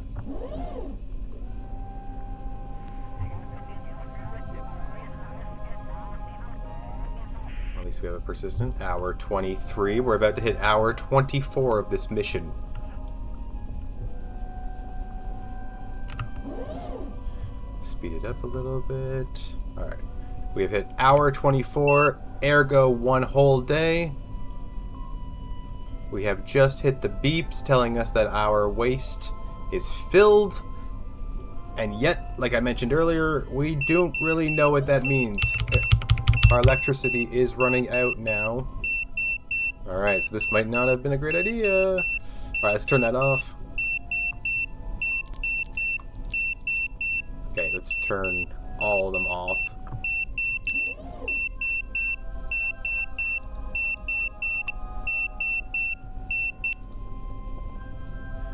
Okay, so we're running on reserve energy now. Okay, this probably wasn't a good idea because we just entered nighttime. So we need to get, what do we need to do? We need to slow down that time warp if it's still going. It doesn't look like it is. It doesn't, okay. We've hit a whole complete day. Come on, what's going on here? Alright, we are slowly charging that. That's gonna go off again soon, I think. This, my friends, is the dark side of the moon. And as you can see, our planet is being illuminated. Which looks cool as hell, I think. That's all. It is dark. It is very dark. I think it should be dark. We do have lights, but as you just heard, just got back. We alive? We are still alive, sir. So, let's just recap. We have landed on the moon. We have taken as much science as possible on the moon. Our scientist, Alan, has to put down science experiments on the ground level of the moon doing science right now. We are now decided to take the risk of entering the dark side of the moon with no communications, and then we immediately almost ran out of power. Right now, what are we looking at? Our life support systems are still in the green, which is good, but our waste is filled. I don't know what that means. You seem to be just fine. Let's see. We're mostly we and very little panic. Alan is a lot of we. Alan's having a great time up here. You can see it's dark. Woo-doo. Oh, yeah. Oh, crazy. I know. Okay, so that's good. Yeah, so we just... all the poop. Yeah, this pod does not smell good right now. Okay, let's check our reserves. Our fuel is fine. Our energy is fine. Our energy will come back when the sun comes back. Where is the sun in relation to where we are? Fuck. I don't think we're gonna be in some dark moon. Are we in an eclipse right now? What's going on here? Yeah, we're just hitting the dark side. Okay. Do we cut it now? The TACO spray filling up waste is harmless. Oh, good. I like this tip. Filling up on waste is harmless. On a long-term mission, throwing it away is bad. Ideally, you'll recycle it. Yes, I do know we have converters, but converters are heavy as hell. I did not think that converters were going to be needed here. But yeah, life support, in order to make this tourism feel as fun as it is, and this has been pretty fun so far. So that was quite backseaty. Do tell me to shut up. Oh, I will. When it's appropriate to tell people to shut up, I'll tell them to shut up. That is very much appreciated. Thank you for the tip. Knowledge is not bad. Okay, so let's take a look closer at our information here. Okay, so let's take a look. Our electric charge is charging very, very slowly. We are good on water, food, good, oxygen, good. We have a long term here. We can sustain here as long as we keep charging that electricity. Now the thing is, I don't know.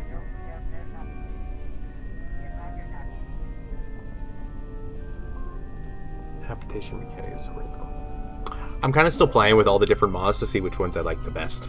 I just know that I used too many life support mods at first, and they overlapped each other, so that what was coming up on screen was glitching out all the time.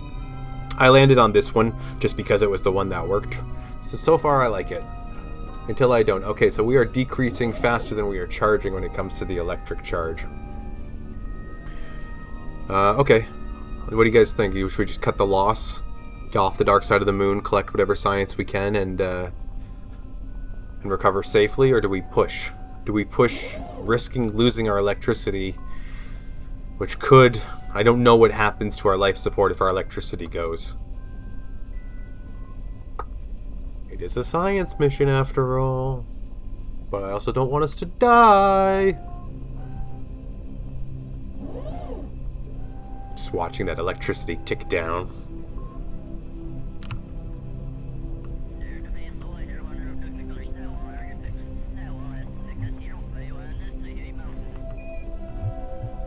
Okay, so we will be in the dark side of the moon for quite some time. Alright. Knowing that, we're going to leave. We're going to leave. I have decided. We've waited long enough. We have tested the waters of the darkness. The darkness is too encapsulating, and I am not prepared for it. We will fight it when we are ready. Yeah, gotta go. Okay, let's set it all up to head out. Alan, are you able to get outside and wander around alone in the dark of the moon to collect your experiments? Don't care. You're going anyways. You are the scientist. You are brave. You can do this. Huh. That is hard to see. I'm so sorry if it's hard to see on stream.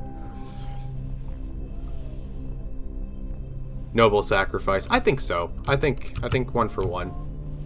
Okay. You got lights, right? I think you got lights on you. Awesome. Okay, you do have lights. Where are your experiments? Where? Ah! I'm on the wrong side.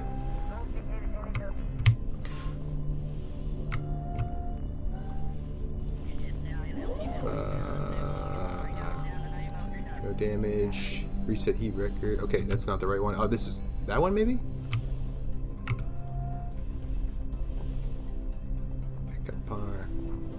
It completed 3 science. That was so fucking not worth it.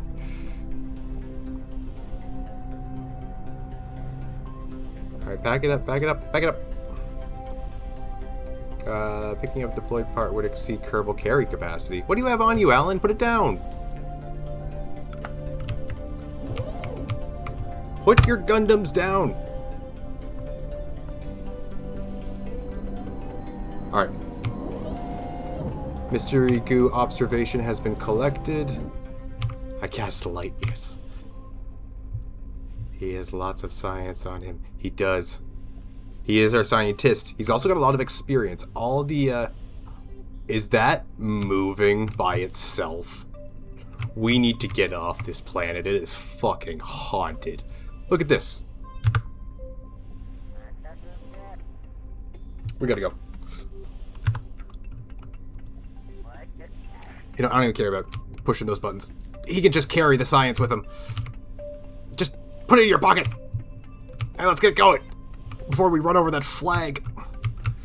Why is it moving like that? Why is your physics like this, Kerbal?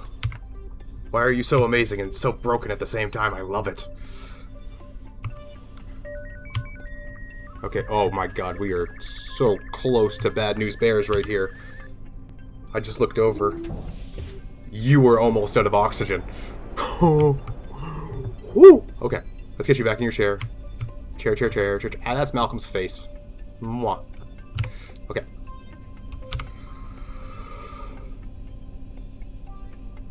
Okay.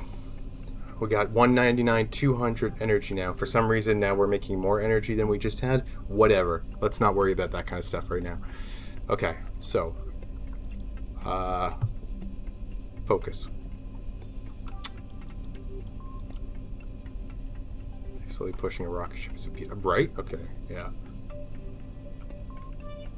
Okay, that's our bottom camera. Let's get our... we can turn our alarms all back on now. Let's get our camera facing up going. Perfect. And this is our camera facing out, I think. Well, it is now. Okay, let's get some... I don't want to turn lights on, actually. Not yet. We got the science, or we got the crew there. We've got our ship vessel there. That's our altitude and everything. Everyone's good here. Okay, so our next move is to get into orbit. We only need to get at 50k. So let's first make sure our engines are locked. And it's the first thing I did when I landed. I locked those engines. Second thing, is the stage locked? It should not be locked at this point. The stage is currently unlocked. Everything is good to go. Setting our ascent guidance. We're only setting it to 50 kilometers. The moon doesn't actually have a pull down until under, I think, 10s, but still 50 is kind of where you want to be. You don't want to bump into any plant or any crater edges that are jutting up. Okay. Ascent guidance. We have engaged our ascent guidance. We are canceling those out. We're actually going to launch in the dark. Are we ready to launch, gentlemen? First, let's just hit the collect science button and let it do its thing. And as I think about anything else I missed, whatever it may be, we're gonna launch. We're just collecting the science just in case. This is to throw it into like a storage container. Alright, anything else we can do, we can just do at another mission when we're more prepared. I don't know how much more prepared I can be. I spent a week making this ship and preparing for this mission, but whatever. Alright, looks good. We're slowing down here. The ascent has been activated. I didn't catch what that was for. Alright, where's my engine light? Everything is so dark now. 3, 2, 1, activating engines now. 2, 5, 10. Oh, that's...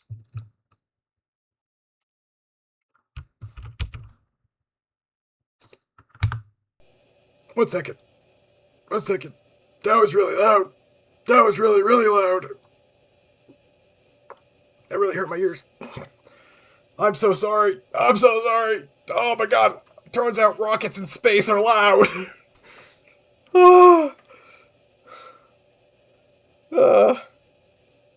Everyone suffered.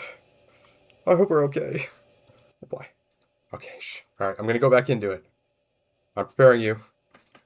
3, 2, 1.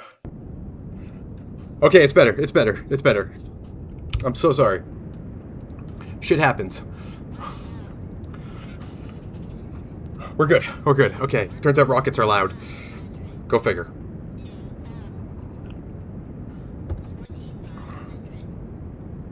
Okay, back to focusing on the rockets. Let's go. Alright, tilting. Whew. Nothing like a little screaming in your ears to wake you up. We're coming back, you big blue bastard. We're coming back. Alright, that sounds like we have hit our 50k. Oh! Sorry, the shock of just the sound hit me right there. Okay, we're good. 50k. We're just drifting up to it, and then we're going to circularize again. So, Engineer Malcolm, please bring it up. Okay, there we go. So our blue is the goal. Our green is our current one. We are coming up, and what? Are we going reverse? Now we came in? We'll find out. We will find out when we get there. Which will be in... Where are you? Are you on this screen? 20,000. Alright, 20,000 feet. That's good to know. You're on the screen. That's going to be in about 3 minutes or so.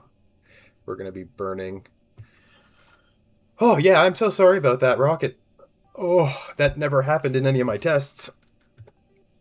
I imagine the darkness of the moon, but as soon as the crashing happened, I'm like, oh, we're blowing up the experiments that we left. The solar panels and all that stuff, which is, whatever, those can be left. But the explosion sounds, let's never do that again. Holy tamale. That's the one. Alright, there we go.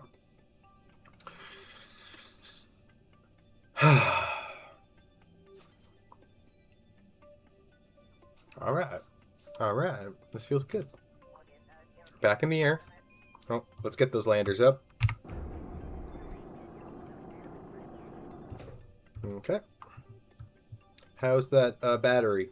Much better. Okay, you don't have to do that anymore. Maybe. I don't know. We'll find out. I honestly don't know what that did. Emergency power generator? Where did that come from? Were you draining fuel to do that? Because if you did, so help me God, you better not drain so much that we can't do this.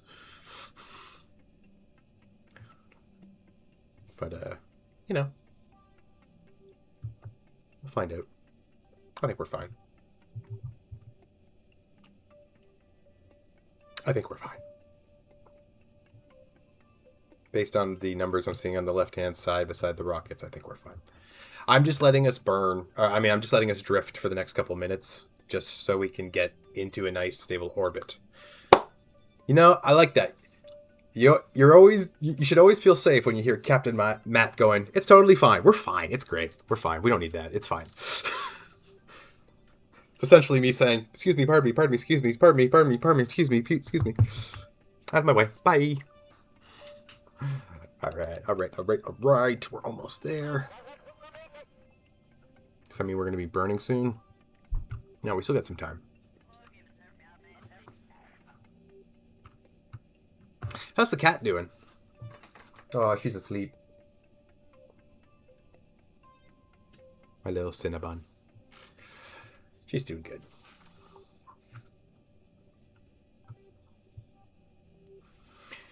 Oh, okay. Another thing that I didn't get around to doing for this rocket and this mission was I designed and built satellites to be launched so that we have a relay system before doing this.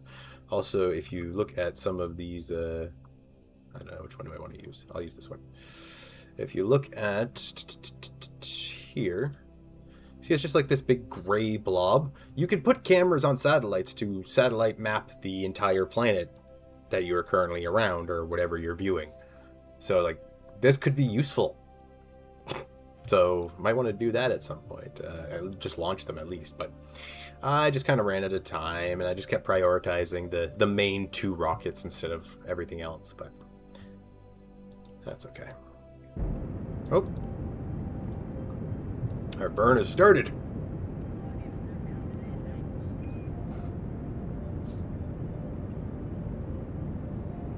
Yeah, ScanSat. I finally figured out what I needed to do, and then I just didn't do it. I built the rocket to do it, and I didn't launch it, but that's alright.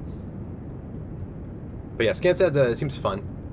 It's like it's all part of this huge Kerbal space program. Isn't that fun? Alright, Malcolm, how are we doing on this circularizing? So far, so grand. Our fuel looks just dandy. And we are now orbiting the moon. Okay, so let's recap for a minute. We're okay right now. We're back in space. We have fuel. We're gonna plan the maneuver. But to recap, we have launched off the planet. We are circular. We have made circularization. We have become El Orbito.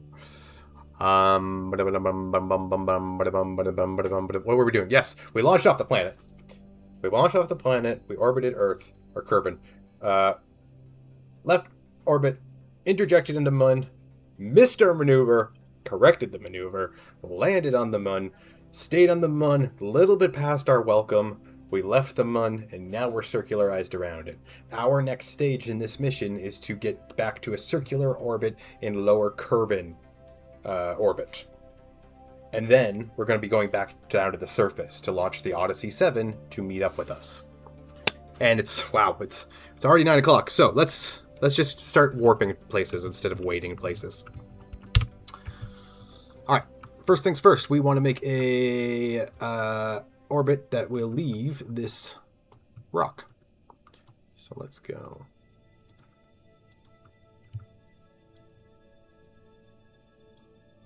All right. So that's going to shoot us out at a huge wide orbit. So that's not where we want to be shooting out. What we're going to do is just move our orbit parameter to see how close we can get. And then we just want to kind of fidget with these tools here. Oop. That's the wrong fidget. Oop, nope. Fuck. Now I'm trying to go fast because I just realized what time it was. And it's like, nope, fuck.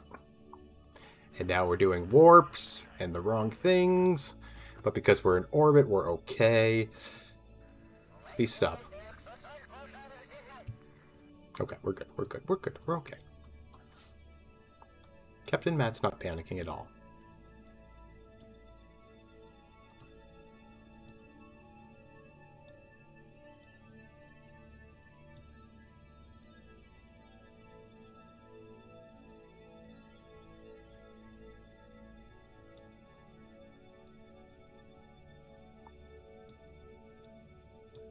Oh, there we go.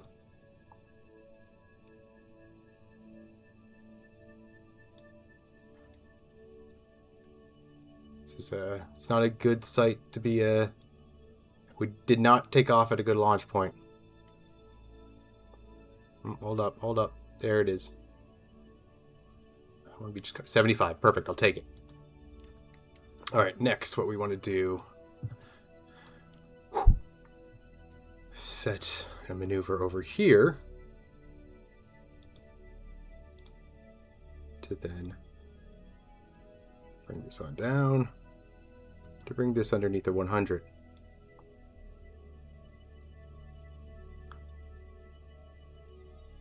Nine, 8, 7, 6, 5, 4, 3, 2, 1. There. 100. So we're going to do, it'll be at 174. We'll still be above Kerbin's pull down to the surface. So we're going to be safe by doing this. Cool. Going in here. Excellent. Thank you, Engineer Malcolm. We're going to move over to Captain Matt here. And what we're going to do is set our autopilot here. And just because we've spent a long time in this mission, we're going to start warping. So auto warp is now turned on. Execute all nodes. So what this will do is essentially what it says on the package. It's just going to do what we just said we're going to do and burn for us.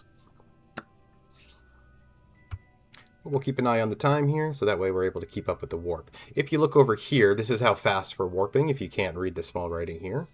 And then this time over here, even though this is all kind of small writing, is going to be until the node. We have to change our parameters to that. I just came back here to say good luck. Thank you so much, sir. Thank you. We are going to do our best. We're going to save it. So far, so good.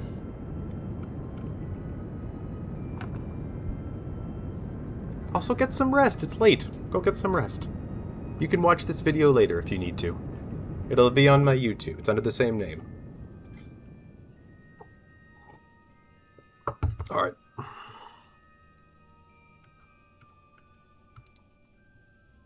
Warping again. We are now leaving the moon's area. And now we're leaving the sphere of influence of the moon. Bye, moon. We will be back. Don't you fret. And we're coming up, and in a few minutes... There we go. We are now in the sphere of influence of Kerbal. We're going to be coming on back down to Kerbal. Oh, let's take a look at that one. Whoa. Days have passed, friends. Oh, actually, just about a day. And now we're coming in. We're just... Looks like we're just... Oh, whoa. Whoa! I love it when it does that. When it moves in space. So basic. I still love it. Alright. Are we still on track? We slowed down a little bit, and it looks like we are in the right position. So I'm just going to nudge the time warp a little bit so it picks back up. There you go. And then slow it on down. And looks like we're going to circularize here now. How are we doing on that fuel, Malcolm? Looking good. Looking good. Here we go.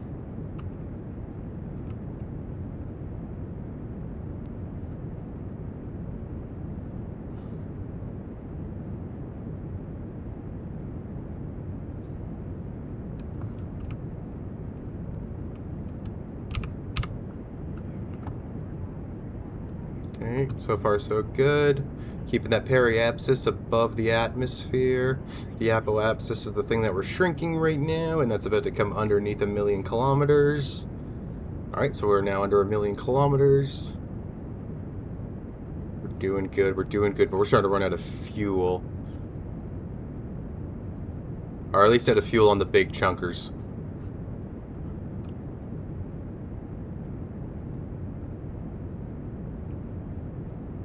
I think we're going to be fine.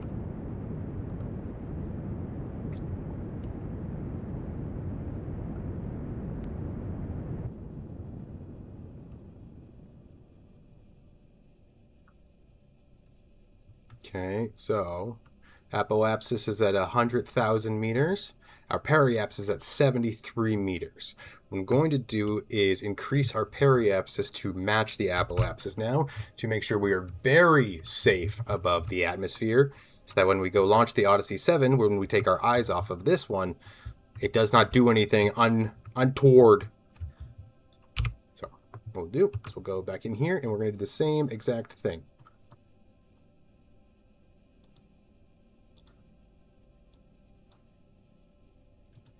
Okay.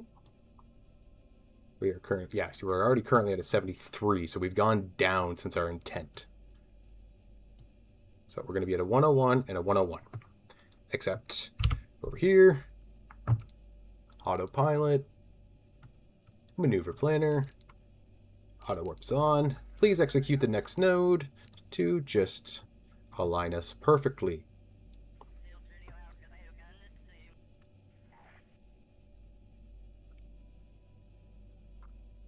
Just took a quick spin around the planet. How are we doing on life support? Okay, we're over half. We should be okay when it comes to the life support. Our solar panels are out. We should be good. So we're just going to circularize. We're going to adjust this this orbit here in size. We have been going. This mission has been going for a day and 10 hours almost in game. In real life, it's been just over 3 hours that we've been streaming. Okay, here we go.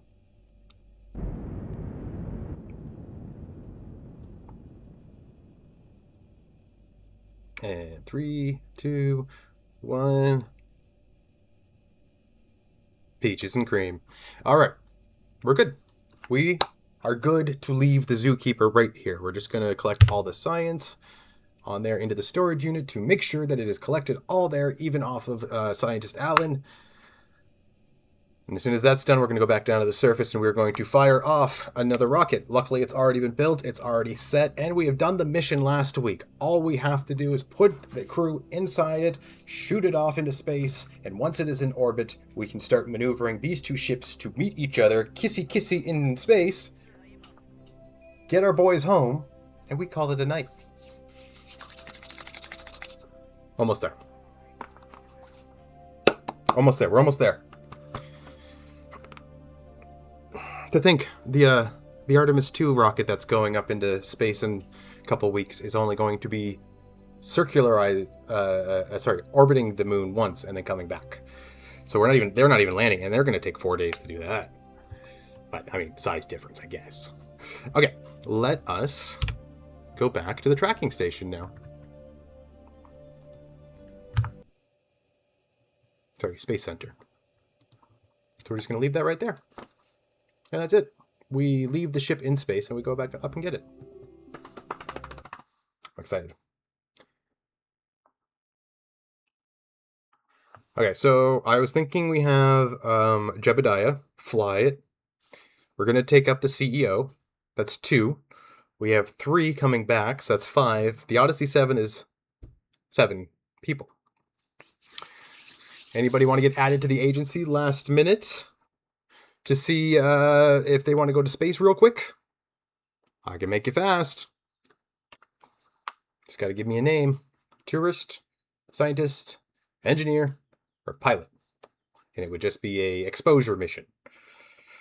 I will give it, let's give it like 30 seconds or so. 30 seconds a minute. Anybody want to come up?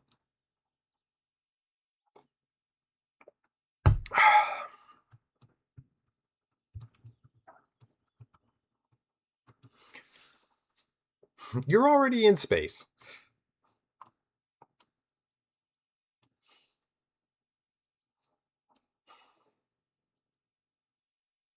Anyone who's not already in space, I mean.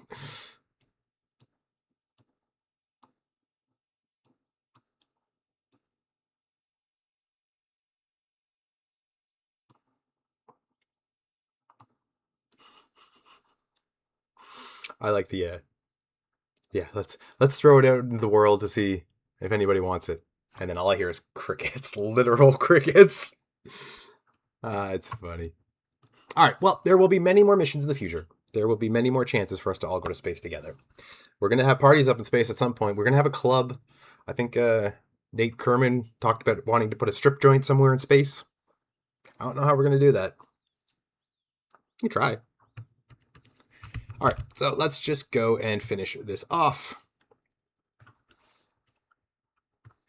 Well, anyone who didn't go to space last time? I don't remember. Oh, and by the way, the Zookeeper in total cost $400,000 to send out.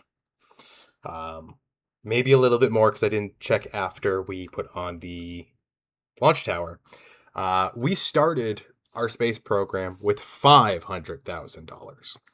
So the majority of our cost for the space program went to the Zookeeper. It was $430,000 to send that out. We have to make at least that coming back in science in order to make it worth it, because technically nothing of the Zookeeper comes back beyond the actual pilots. Okay, so we're not launching that up. We are launching. You see, I was testing another one. The Aru was 7 or Aru was 12. But turns out when you drop a hotel from space, it's hard to slow it down. Go figure. Odyssey 7, let's go. This one does not have a launch tower because I built it last week. Yeah, but the ROA's project is going to continue. I want that to be the successor to the Odyssey 7. Something that is like meant to be an orbiting hotel that we can just drop down at whenever we want to.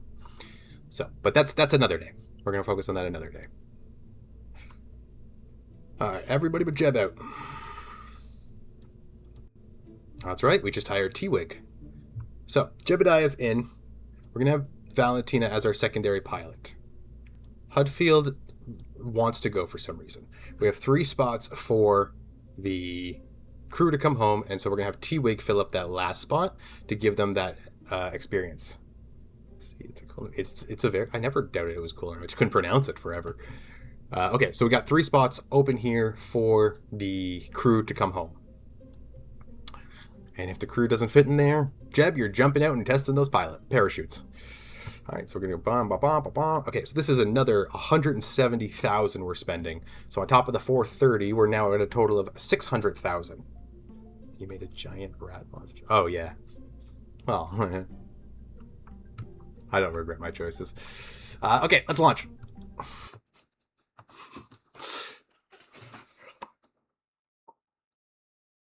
We're going to select the Zookeeper pod as our target to make sure that our inclination matches when we launch. It should be the same-ish inclination, and if not, we can always adjust it as we go along. Yeah, I got to finish writing that novella that I'm working on, a little chapter that happened about that one shot that I ran. Basically just encapsulated everything. I have the jot notes down for the whole session. Here we go. Let's go. See, I'm all nervous because we left people in space. Like, time is ticking. They're using their they're using their life force. All right. Let's go. Okay, let's take a look on the inside here. Just want to make sure everyone can hear me, right? I did just get a little memo that my mic might have cut out for a second. Let's turn on the alternate gravity. Hey, who dis? Valentina, I love your hair. There you are. Okay, so Jebediah is in command now. Let's get these cameras going.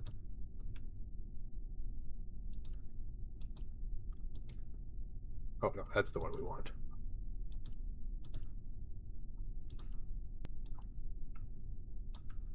Okay. So that's our out, and then the one on the left is our up. Down here is the vessel. This is the one that we want to keep an eye on for any heat problems.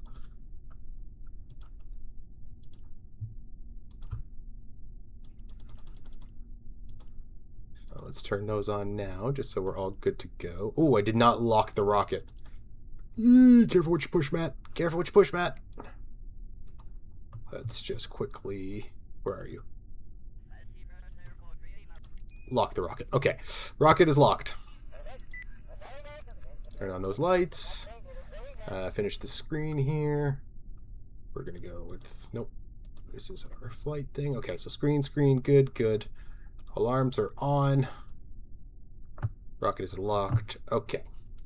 So let us target the zookeeper, first of all.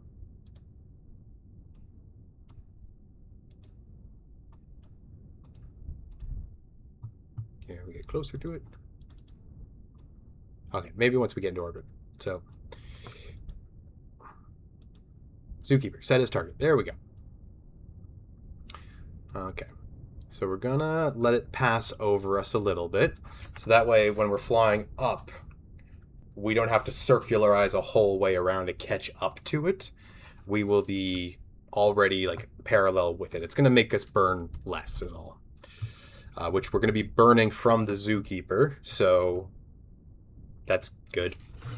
Doesn't really make a difference, but okay. Either way, so let's get back into it because I kind of am getting tired and I would like to finish this mission up. Auto lander. Oh, yeah, we can land ourselves. Okay, let's just go ahead and go. So we've got software set here. Ascent, there it is. And for you, I want you at 80.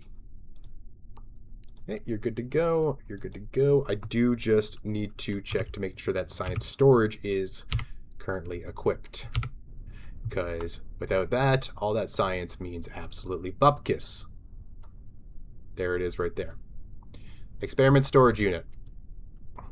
It also has the same command that if I hit 3, all storage is going to be saved in there. So we are good to launch here. We're not going to go through the big hubbub, but we are going to have the countdown. So let's get back in the cockpit and initiate countdown. Power transfer is complete. Unlocking stage. Did you get back from the moon? We are currently in orbit, sending the Odyssey 7 up to go pick them up. So we're almost done, but right now we're sending our rescue vessel up to pick up the crew and collect the science to have a safe descent back in.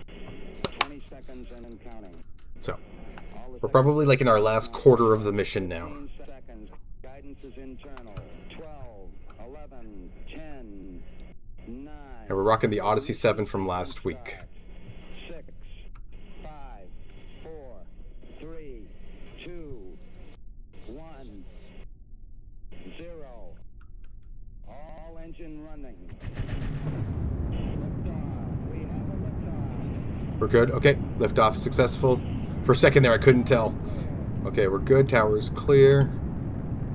See the buildings below us. We're currently going up. Okay, so this is meant to be our... Well, this is our first version of a tourist vessel that goes up into orbit and then would stay in orbit, do its thing, do a circularization, and have enough to come back down.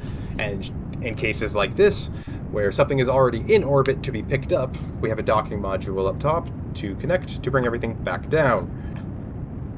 Thing is, I tested this last week and it burned up like a comet. I tested this earlier today. The parachutes blew open because of pressure problems.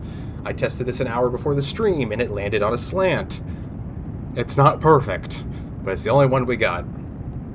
We're also doing this in the dark launch, but I hope we don't have to do the docking in the dark, because fuck, that's gonna suck. Alright, how are we doing on heat? We're starting to warm up, but we're doing pretty good. Due to the problems of last week, I did change out the engines to make sure we're not burning as fast and hard to avoid the G-force problem. So no one has any G-force problems in this anymore, but the burns do take a little longer now. Oh, we're starting to get a little heated. It's gonna get a little warm.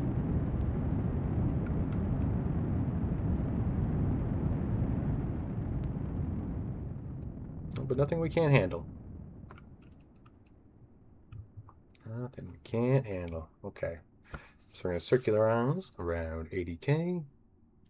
Oh, there's the nerves. Nerves came back. Nerves came back. Now that I don't know how to do docking again, Nerves are right back. Let's go. Might also have something to do with just launching a rocket out into space is nervous. Alright, so we're just drifting up to the apoapsis. And we're going. Should tell us. Oh, we're gonna. No, we don't pop our top off yet.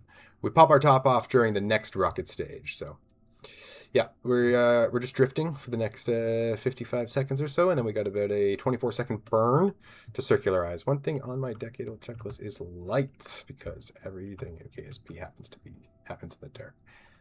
Unfortunately, yeah, you find yourself often in the dark. There is one light on the top of this ship somewhere, but never actually tested it in the docking process. So, we're doing good. We're doing good. Depending on how long this docking is going to take, we should be all done this by 10. We're playing. Okay. Rocket interrupted me. But no, yeah, I agree with you. Seems askew.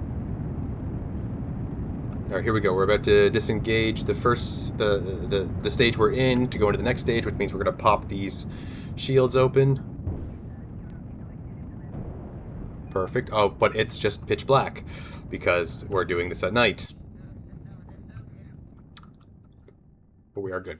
We are good. We're currently circularizing. We don't have Engineer Malcolm in here to tell us that we're doing a good job. I miss him already. Okay. Let's get in there and double check our orbit here. Cool. And as you can see, Zookeeper's just ahead of us, just like we wanted. You're doing a good job. Ah, thanks. Okay. So what we'll do now that we're in orbit and we want to just make sure our solar panels are out and everything. So this button, nope, there we go. All right, we're good. So you should be just fine. Now what we want to do is hop over to the next ship, which there is an easy button. Okay, so it's that button, but I'm going to do this. Switch to Zookeeper. Is fast, almost 90 operation. Yeah. I mean, I feel like the stuff happening in the light in lower Kerbal orbit is just luck. It just happens on luck. So that's why your post earlier saying like lights aren't always a must. It should be written down on the checklist. What's going on? Okay, it didn't load right away and it scared me. Okay, control from here.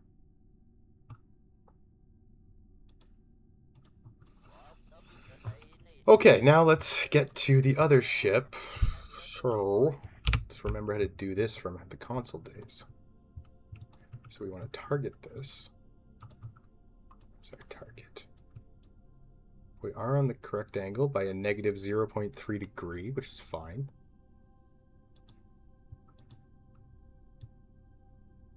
We're looking for the closest encounter right here is going to be 91 kilometers away. Okay, that's good. That's going to put us right in the dark. Oh, no.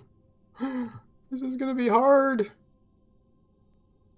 Okay, I want to under 20 if I can. Cool. Can I get greedy and go under 10? This is good. This is good, actually. This is really good.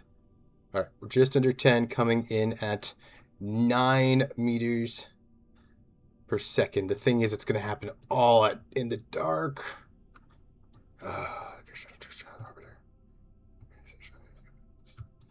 Good. Okay. We're going to go for this one. It's a 0.6 second burn, so we're going to let the computer do it. Okay, and that happens in 11 minutes. So let's get checking in our boys here. How you doing, my boys? Malcolm's hair is good. His beard is back. That's important. Life support just fine, still in the green, and Alan's got blue hair. I'm asking the important questions here.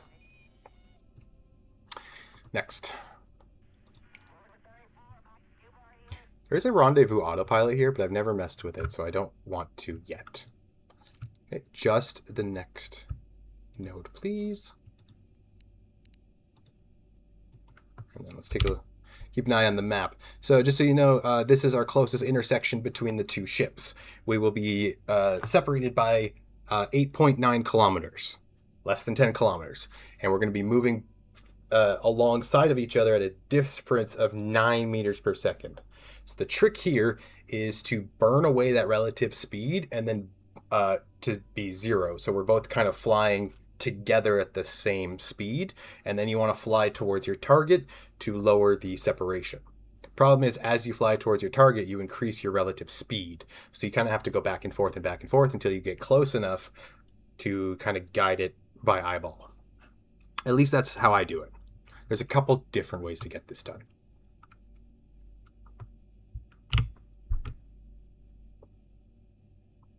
Okay, we're just moving into the warp position.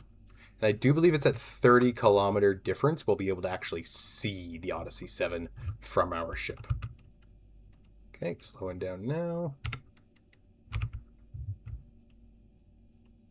And you know what? We've spent a lot of time in the cockpit for now.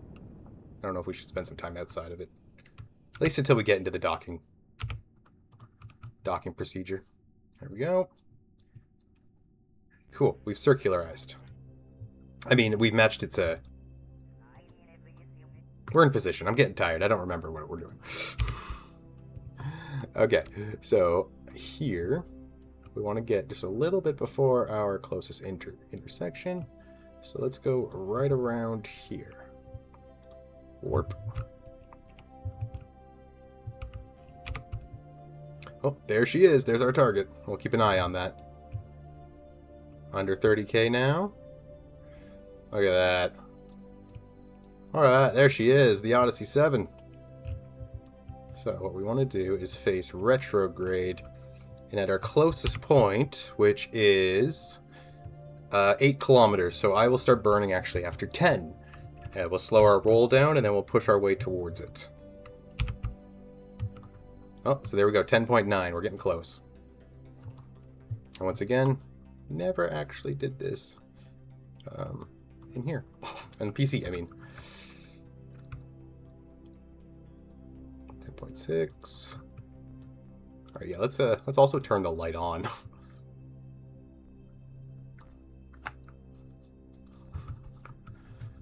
Okay, 10.4, 10.3. Luckily, we do have a great signal because this is where our space center is, right here on the planet side. 10.1. 10.0. Let's drop that below 10. And wipe away that speed now very gently. So we're now decreasing our speed. We're going 17 meters per second relative to our target, which is the Odyssey. Okay. It's going good. It's going good. We want to be at 0 before we hit 8.8, which is just fine. We're going great. It's going fantastic. You guys have been a great support. I want to thank you for coming along with me on this moon adventure. I feel like a couple of you have been asking me since last week, like, we going to the moon? We going to the moon? And it got me excited to do this as well. So thank you for joining me in my adventures. 3.4, 3.2. We're starting to tilt a bit, so we're going to cut the engines there. We're going to point towards the target, and then we're going to try to get a little bit closer.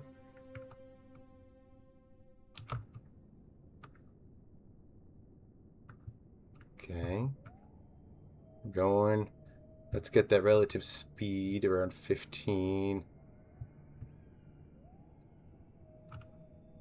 So we're actually going to have to detach from the big boosters that we're currently rocking when we get close enough, just because... Alright, so now we're at a separation of 9 and 11. We can get closer.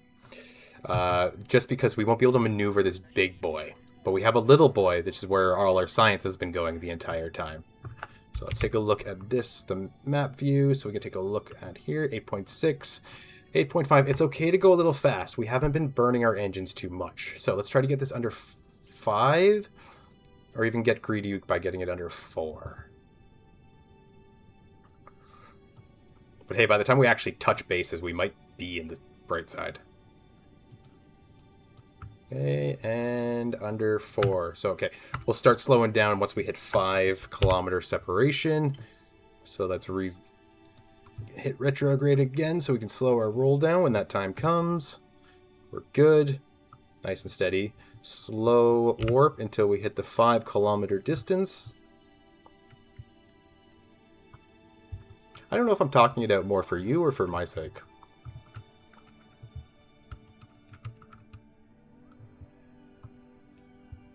Six kilometer difference.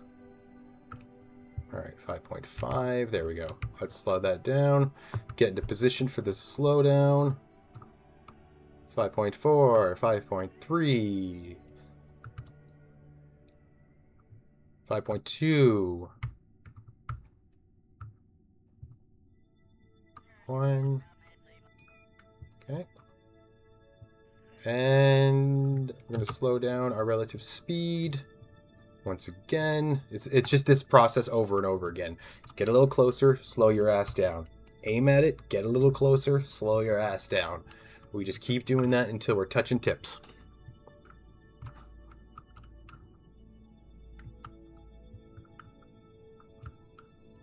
Okay, under 5 meters per second. 3, 2. We're starting to drift around. Once you start moving around, it means it's trying to adjust. It's starting to adjust to something I don't want it to, is basically what I'm trying to say. All right, so let's get the map view so we can see our interjection here. 5.3, let's... Okay. So now we want to get that underneath 1. I'm back now. Who's touching tips? The Zookeeper and the Odyssey. Check out Christopher Nolan's next year's movie, The Odyssey, to see the prequel to this. All right, so I want to get under 1 on that separation. Oh, that was the wrong button. Okay. So we're coming in a little fast, and it's just over 1 kilometer. So at the 2 kilometer separation, we're going to just burn it all away, and then we're going to go back here again. This is good. This is good. And I'm going as fast as I can, too. But we're doing this safe and sound. I still think we're going to be all done this mission for 10 o'clock. It's going to be fun.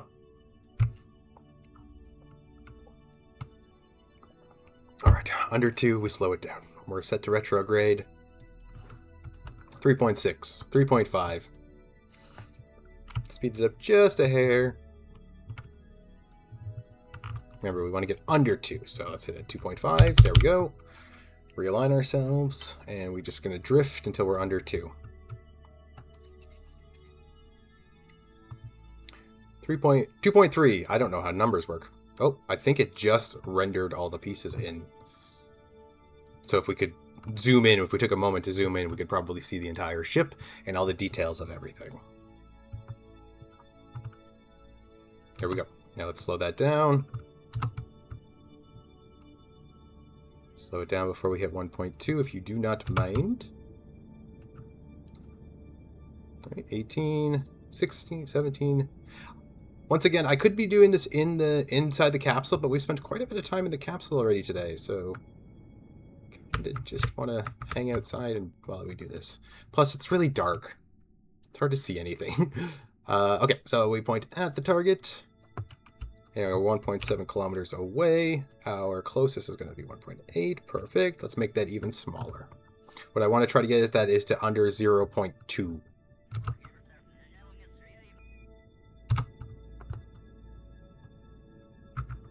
0.8, 0.7, 6, 5, 4, 3, 4. Okay, we're just gonna leave it at 4. So let's slow it down at 600 kilometers. I think we can get a little bit closer. Nope, we can't get closer. Don't get greedy, Matt. Okay. Hit the retrograde. And then once we kill off this relative speed, we're going to be ditching the big boy. We're going to be moving on to the small lander can, essentially, that's holding our science and our crew, and that's it. It's got some juice, some fuel to use.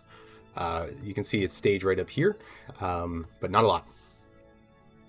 Alright, look. Okay. So let's... Small amount of drift.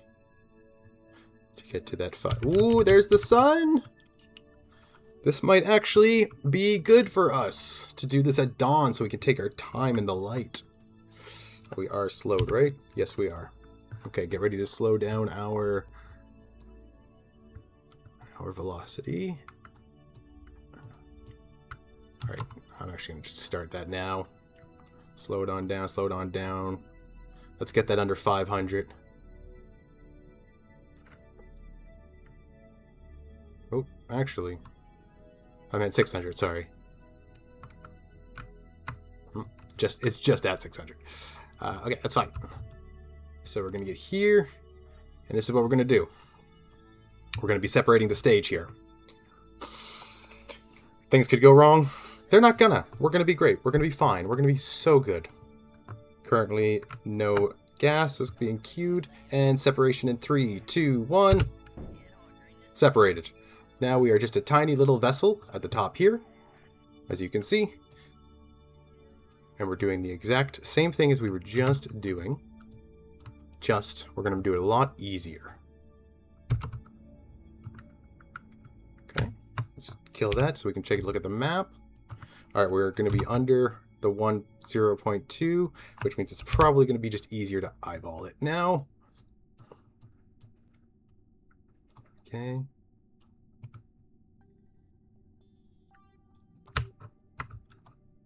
Okay. So what we're going to do is hit retrograde. I don't know why. Heart's always beaten when you do maneuvers like this. Or not maneuvers, rendezvous like this. Because it's like you can tip one of them in going spinning in the wrong direction and then say, lovey, things all done. It's too difficult to return it. We're good. We're good. We're solid. So solid. Okay, we're doing good. Okay, we're just gonna leave it. We're just gonna drift. Just be patient. We're almost done. We don't want to rush into anything. We're gonna press the wrong buttons. Oh, we're under 300. We're gonna hit the wrong buttons. We're gonna go too fast. Meeting of the two ships. Yes. Yes, we are meeting of the two ships. This is difficult because we are in space. There is zero gravity. We are matching their propulsion speeds. So, no thank you. Stressful. Very stressful. I love it. It's a good kind of stress. Alright, let's slow that down now. Kill off all that speed if I can to make us equal to each other at the exact same momentum. Oh, just a little bit behind. That's okay. So what I'm going to do is I'm going to point towards the target. Now I'm going to switch to the target. Oh, perfect. And I am going to activate its autopilot and point it towards us. So now we are now pointing to each other. Perfect. Make sure that's in there. And yeah, we're going to set that part as normal. Next, we are going to go in here. Because I don't know how to get this camera working for this docking system here, we're going to have to do it another way. What was the other way? What was the other way, he asks. Right. By clicking and then activating the camera. That's the wrong camera. Was it? Eh, fuck it. We'll use that one.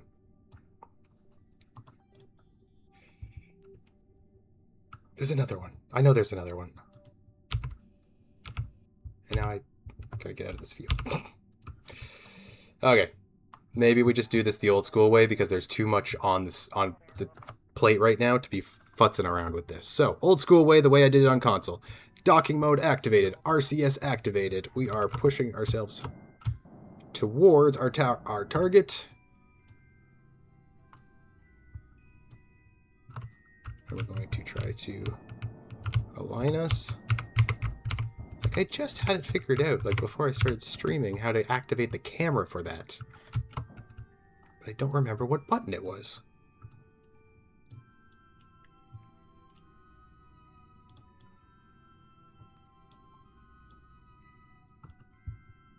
Get one of these, maybe? Oh, I mean, that does help.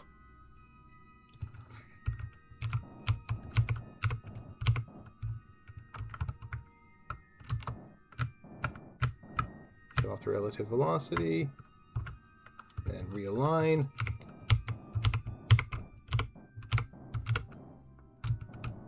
Then we're going to push. Push and pull, baby. Push and pull.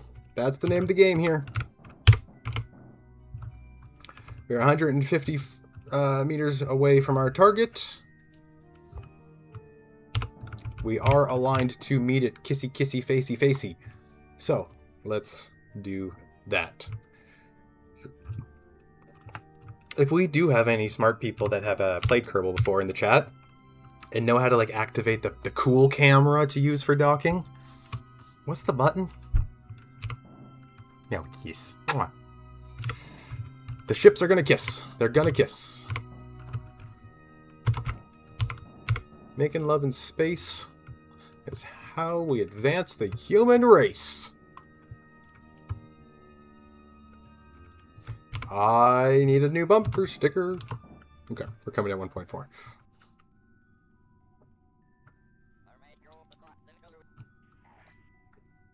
Brown chicken, brown cow. Brown chicken, brown. As you can see, I'm using my mono propeller and jets, not even using any of the fuel that I have in here. I use docking camera mod that gives you a view of the docking port. But hang on, I thought you had. I do have it. I don't know what button it is to access it.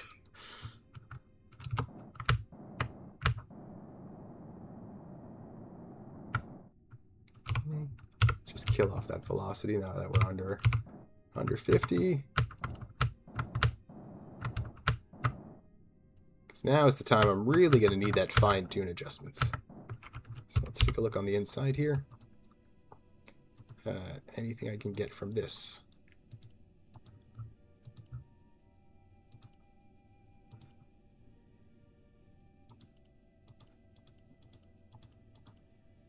I mean, that's kind of cool.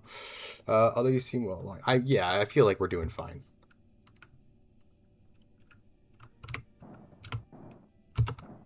We can just keep an eye basically on these two screens here, and we'll be able to. Let's go a little bit faster. Come on, we're almost there.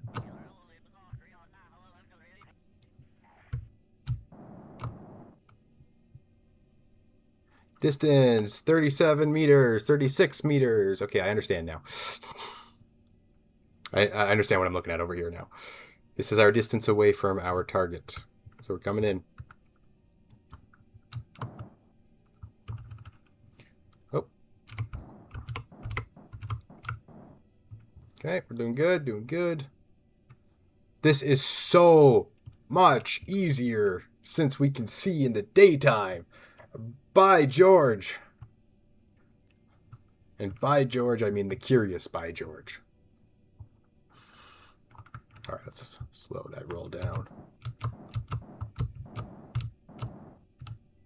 Yeah. I was hitting the speed up button, not the slow down button. Okay, and kiss.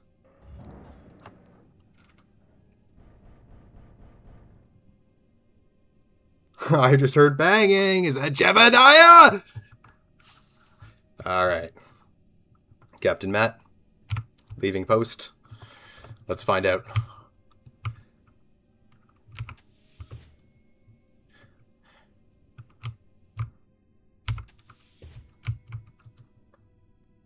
Okay, I think we can get rid of you now.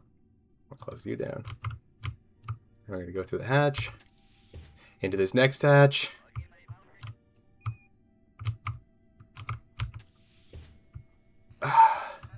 Hey guys, we made it! We're on the ship! Hey Jebediah. Captain Matt has made it to the Odyssey 7. We're going to switch over to now Scientist Alan to do the same trip. Now we're just going to move them over to the other ship. We're going to undock it, and we are going to start our descent process.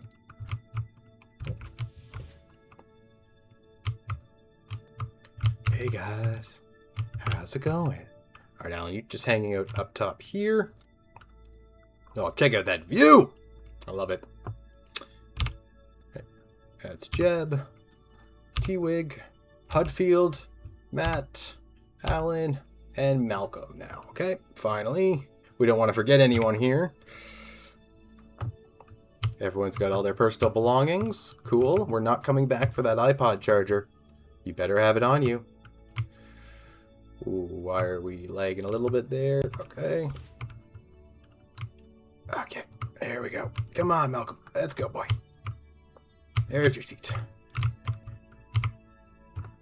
Okay. All the crew have been moved over to the return pod. Next is to save the science. So we're going to get out of this view. We're going to go out here into the wide view. So to see us all kissy-kissy. And then what we're going to do is select this science module here that we had seen earlier. And then we're going to collect all the information. All the experiments we have done on this trip entirely have now being moved over into the Odyssey 7 to be returned to the surface.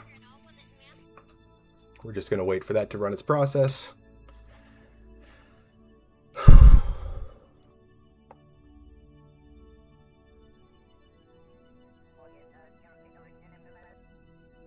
This can still all go so wrong. This can still all go so wrong. Oh my god.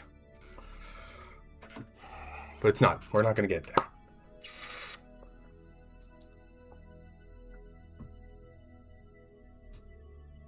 Oh, cat woke up for a minute.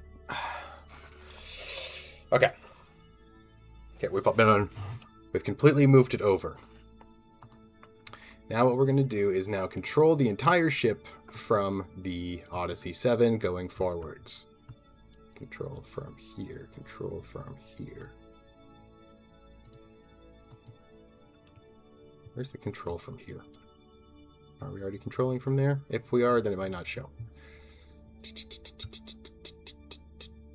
That's fine. We're good. Alright, so let's take the docking mode off there. We are going to just preemptively... Oh, we don't need RCS anymore. We're going to just preemptively push us into the retrograde position as I set our new maneuver to come home. Okay. We're going to do the same things we did in the moon and try to aim to do it during the day. So we're going to do one rotation around the planet, and then when we come up at the beginning of the day in the sunlight is when we're going to start our burn to come down into the atmosphere. So let's just set that maneuver now, and then we can even let the computer handle that.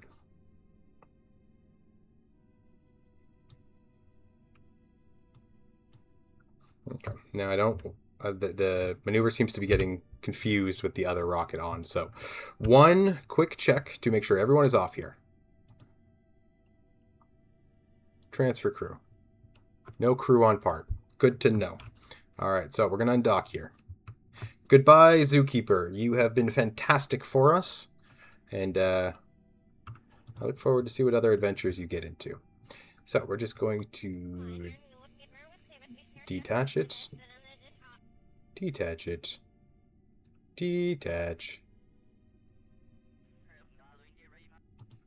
How am I not detaching you? There we go. Undock you. Alright. So we don't want to be controlling that. We want to be controlling this.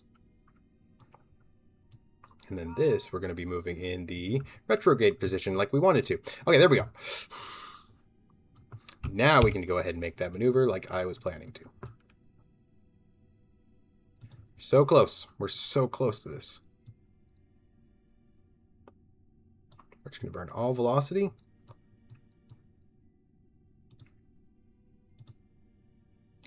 We're going to move it a little bit over here. Okay. So just like before, Now that we are all together, all happy in this ship, we have the fuel to burn. We are going to set the auto system to do the maneuver for us because I'm getting tired. And we're going to be coming down in the sunlight. Please execute the next maneuver. And we're just going to circularize the planet just real quickly. I hope everyone's had a good time so far. This can still go horribly wrong, but it's looking good. But I hope everyone's had a good time so far. And again, thank you for coming with me to the moon. All else fails, I had a good time tonight. Cautiously optimistic, hell yeah. Why did we slow down when our burn is still in 10 minutes? There we go. That was weird. Oh, there's the zookeeper, what we left. Since that, since we kissed, it's now moved about a kilometer and a bit, kilometer and a half. All right, our burn is coming up in 3, 2, something like that. There we go.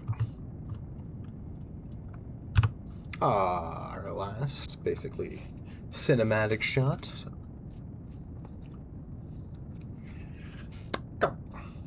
Then once we start burning, I'll just walk us through our landing process.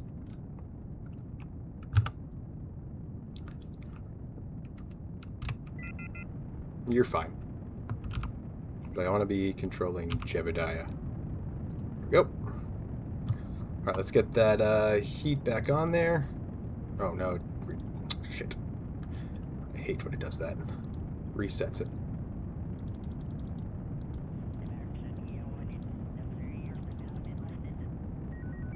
Oh yeah, we'll pull in the wings. Thank you for letting me know.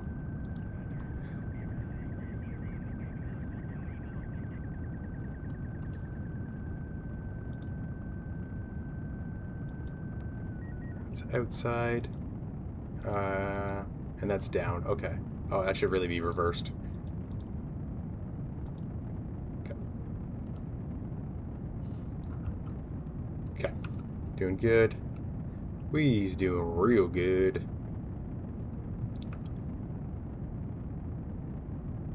Still at 76 kilometers above. Once we hit 70, then we got to take control.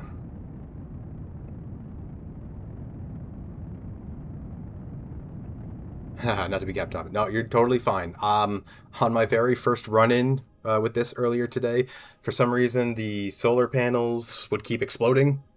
That might happen again. So just a heads up on that. Solar panels exploding are not the end of the world to me. But what we are going to do is separate our ass because we are now coming in on a trajectory. So now that we are done with the mission, we can hit the abort button, which means we are coming in for landing. 3, 2, 1. Abort. So now that we are currently in a trajectory heading into the planet, we do not need our fuel source anymore, and that's just weighing us down. Ooh, wow, we're coming in fast. Time to move those in. You were right to move those in earlier. Next, we need to put the autopilot on. Not the autopilot, our stability system to bring... Come on, get in, get in. No, I don't want you opening up and closing again. I want you coming in. Silly solar panels, don't you want to live? What's that? Oh, that's the engine that we just fired off. Okay, coming in. We're coming in hot. We're coming in heavy. Here we go. This is what we're looking like. Just a little capsule. All right, here we go. Nope, get into Jeb seat, thank you. We're currently there. Okay, we don't want to arm our parachutes until the last minute, or else they will explode, and if the parachutes go, so do we. It is mission over, baby. Okay, we're just hitting the brakes.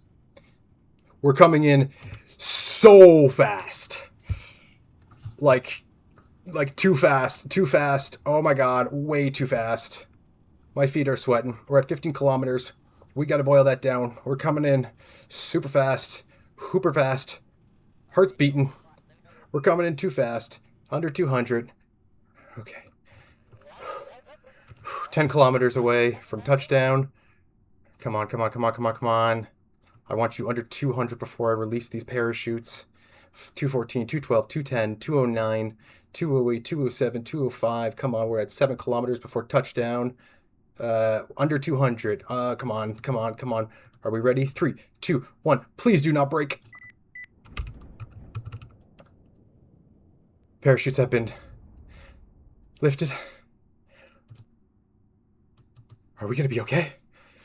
Are we gonna be okay? Oh.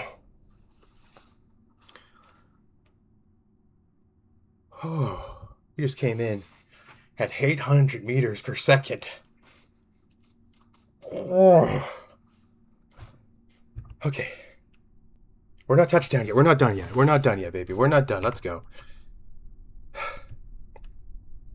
We're coming in real fast still. I don't like how fast we're coming. 125 meters. Open those parachutes, please. Okay, now we're under 10. I see the surface. I see the surface. Holy shit, I'm so happy to see the surface all of a sudden. Okay, we're not done yet.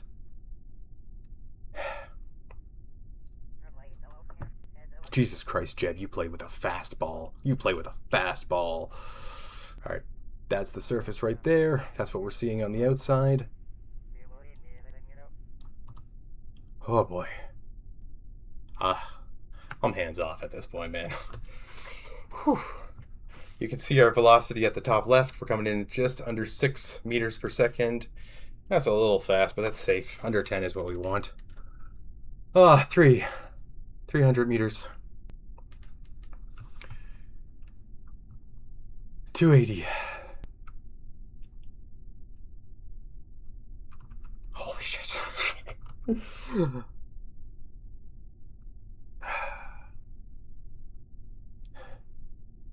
210. You can see now that we've gone to the under 250 meters. It starts to show the outside. We're actually landing on something very, very flat. Doesn't look like there's a slope in sight.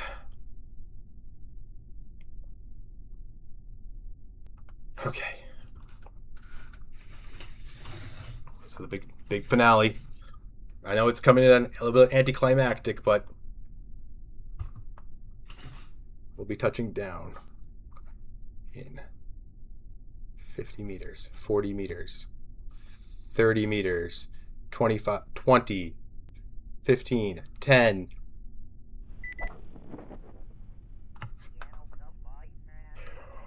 We're good. Fuck yeah.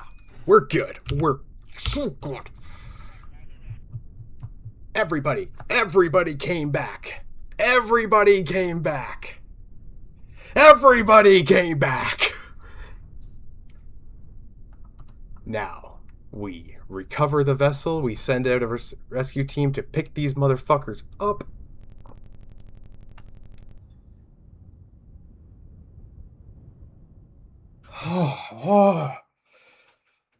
No, well, there was explosions. We weren't looking directly at them, but we didn't explode, and that was the important part. My God, we came in so bloody fast. Why were we coming in so fast? Doesn't matter. We made it. Jimmy Smith, miss. Way to go, everybody. This was a team effort. This was such a team effort. How much money did we make? Oh, wow. That's crazy. Just fucking crazy. And there's going to be so many awards given out for firsts. Okay. So, of course, it removes all the science in favor for the money. Okay.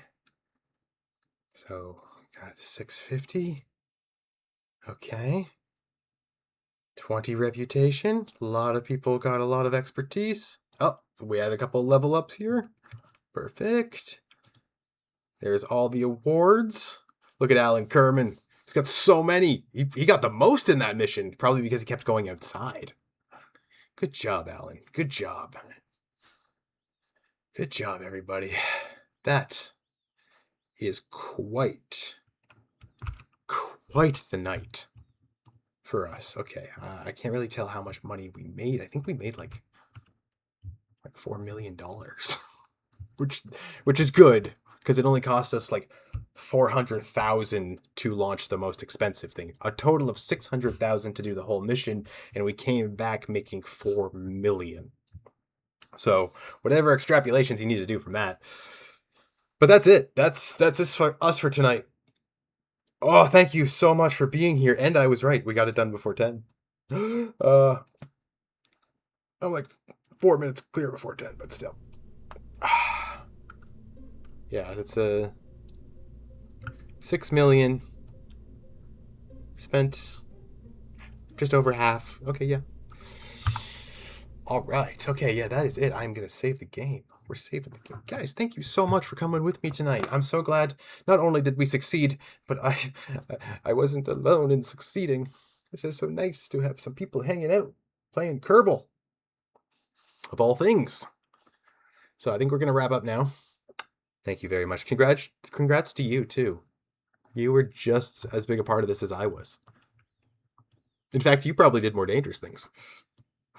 Okay, so we're going to save the game. What we're doing is a ZMO 13. Yay. Yay! And that is saved. I'm going to hit to the main menu. Hop over to here. And say thank you very much for joining me tonight. This has been a lot of fun. This has been very tiring and very stressful at different points of the night, but I'm very glad that we were able to do this, especially all together. All right, so yeah, it's just about 10 o'clock. Everybody go get some rest if you're not already resting. If you're in a time zone that you have lots to do today, then best of luck. Remember to drink some water if you can. I should do the same thing. As soon as I get off here, I'll do that. Yeah, that was really good. That was really fun. Next Thursday, this Thursday coming up, we're going to continue Batman. Super fun. Thank you for having. Thank you for being here. Yeah, we're going to continue Batman on Thursday. We're doing episode 3. If you haven't caught up with that, I highly advise it. We made a big choice at the end. That's going to spoil everything as soon as we start episode 3. So you want to catch up on that before Thursday, if you want to. Friday is going to be our last night with Cyberpunk. I gave it my best. Not really feeling it. We're going to move on to a new RPG in February. But on Monday, next Monday, we're going to be doing Life is Strange Before the Storm. We're starting a Life is Strange series all the way through to the new game Reunion coming out at the end of March. And we are treating this like movie nights. So bring your popcorn. No spoilers. We're keeping it real. We're keeping it fresh. We're going to keep it fun. It's a lot of cringy dialogue. It's a lot of teen drama. That's not your slice of pie? Well, we'll see you in April. April, we're going to have a whole new slew of games, but also Mondays in March, we're going to get back to probably Kerbal. I'm going to work on some stuff behind the scenes and probably come up with some missions ready for us to go in March. But until then, thank you so much for coming along. Remember, it takes a lot of hard work and preparation to accomplish your goals. I advise you to break them up in perspectives. Small, tiny baby steps will get us to the same destination. Just takes a little longer, but you still got to work at them. So, you guys have a wonderful night. Good night, guys. Good night, good night, good night. Thank you for being here. Good night. Yeah, I will see you guys on Thursday. Have a good one. Bye. Good night, guys.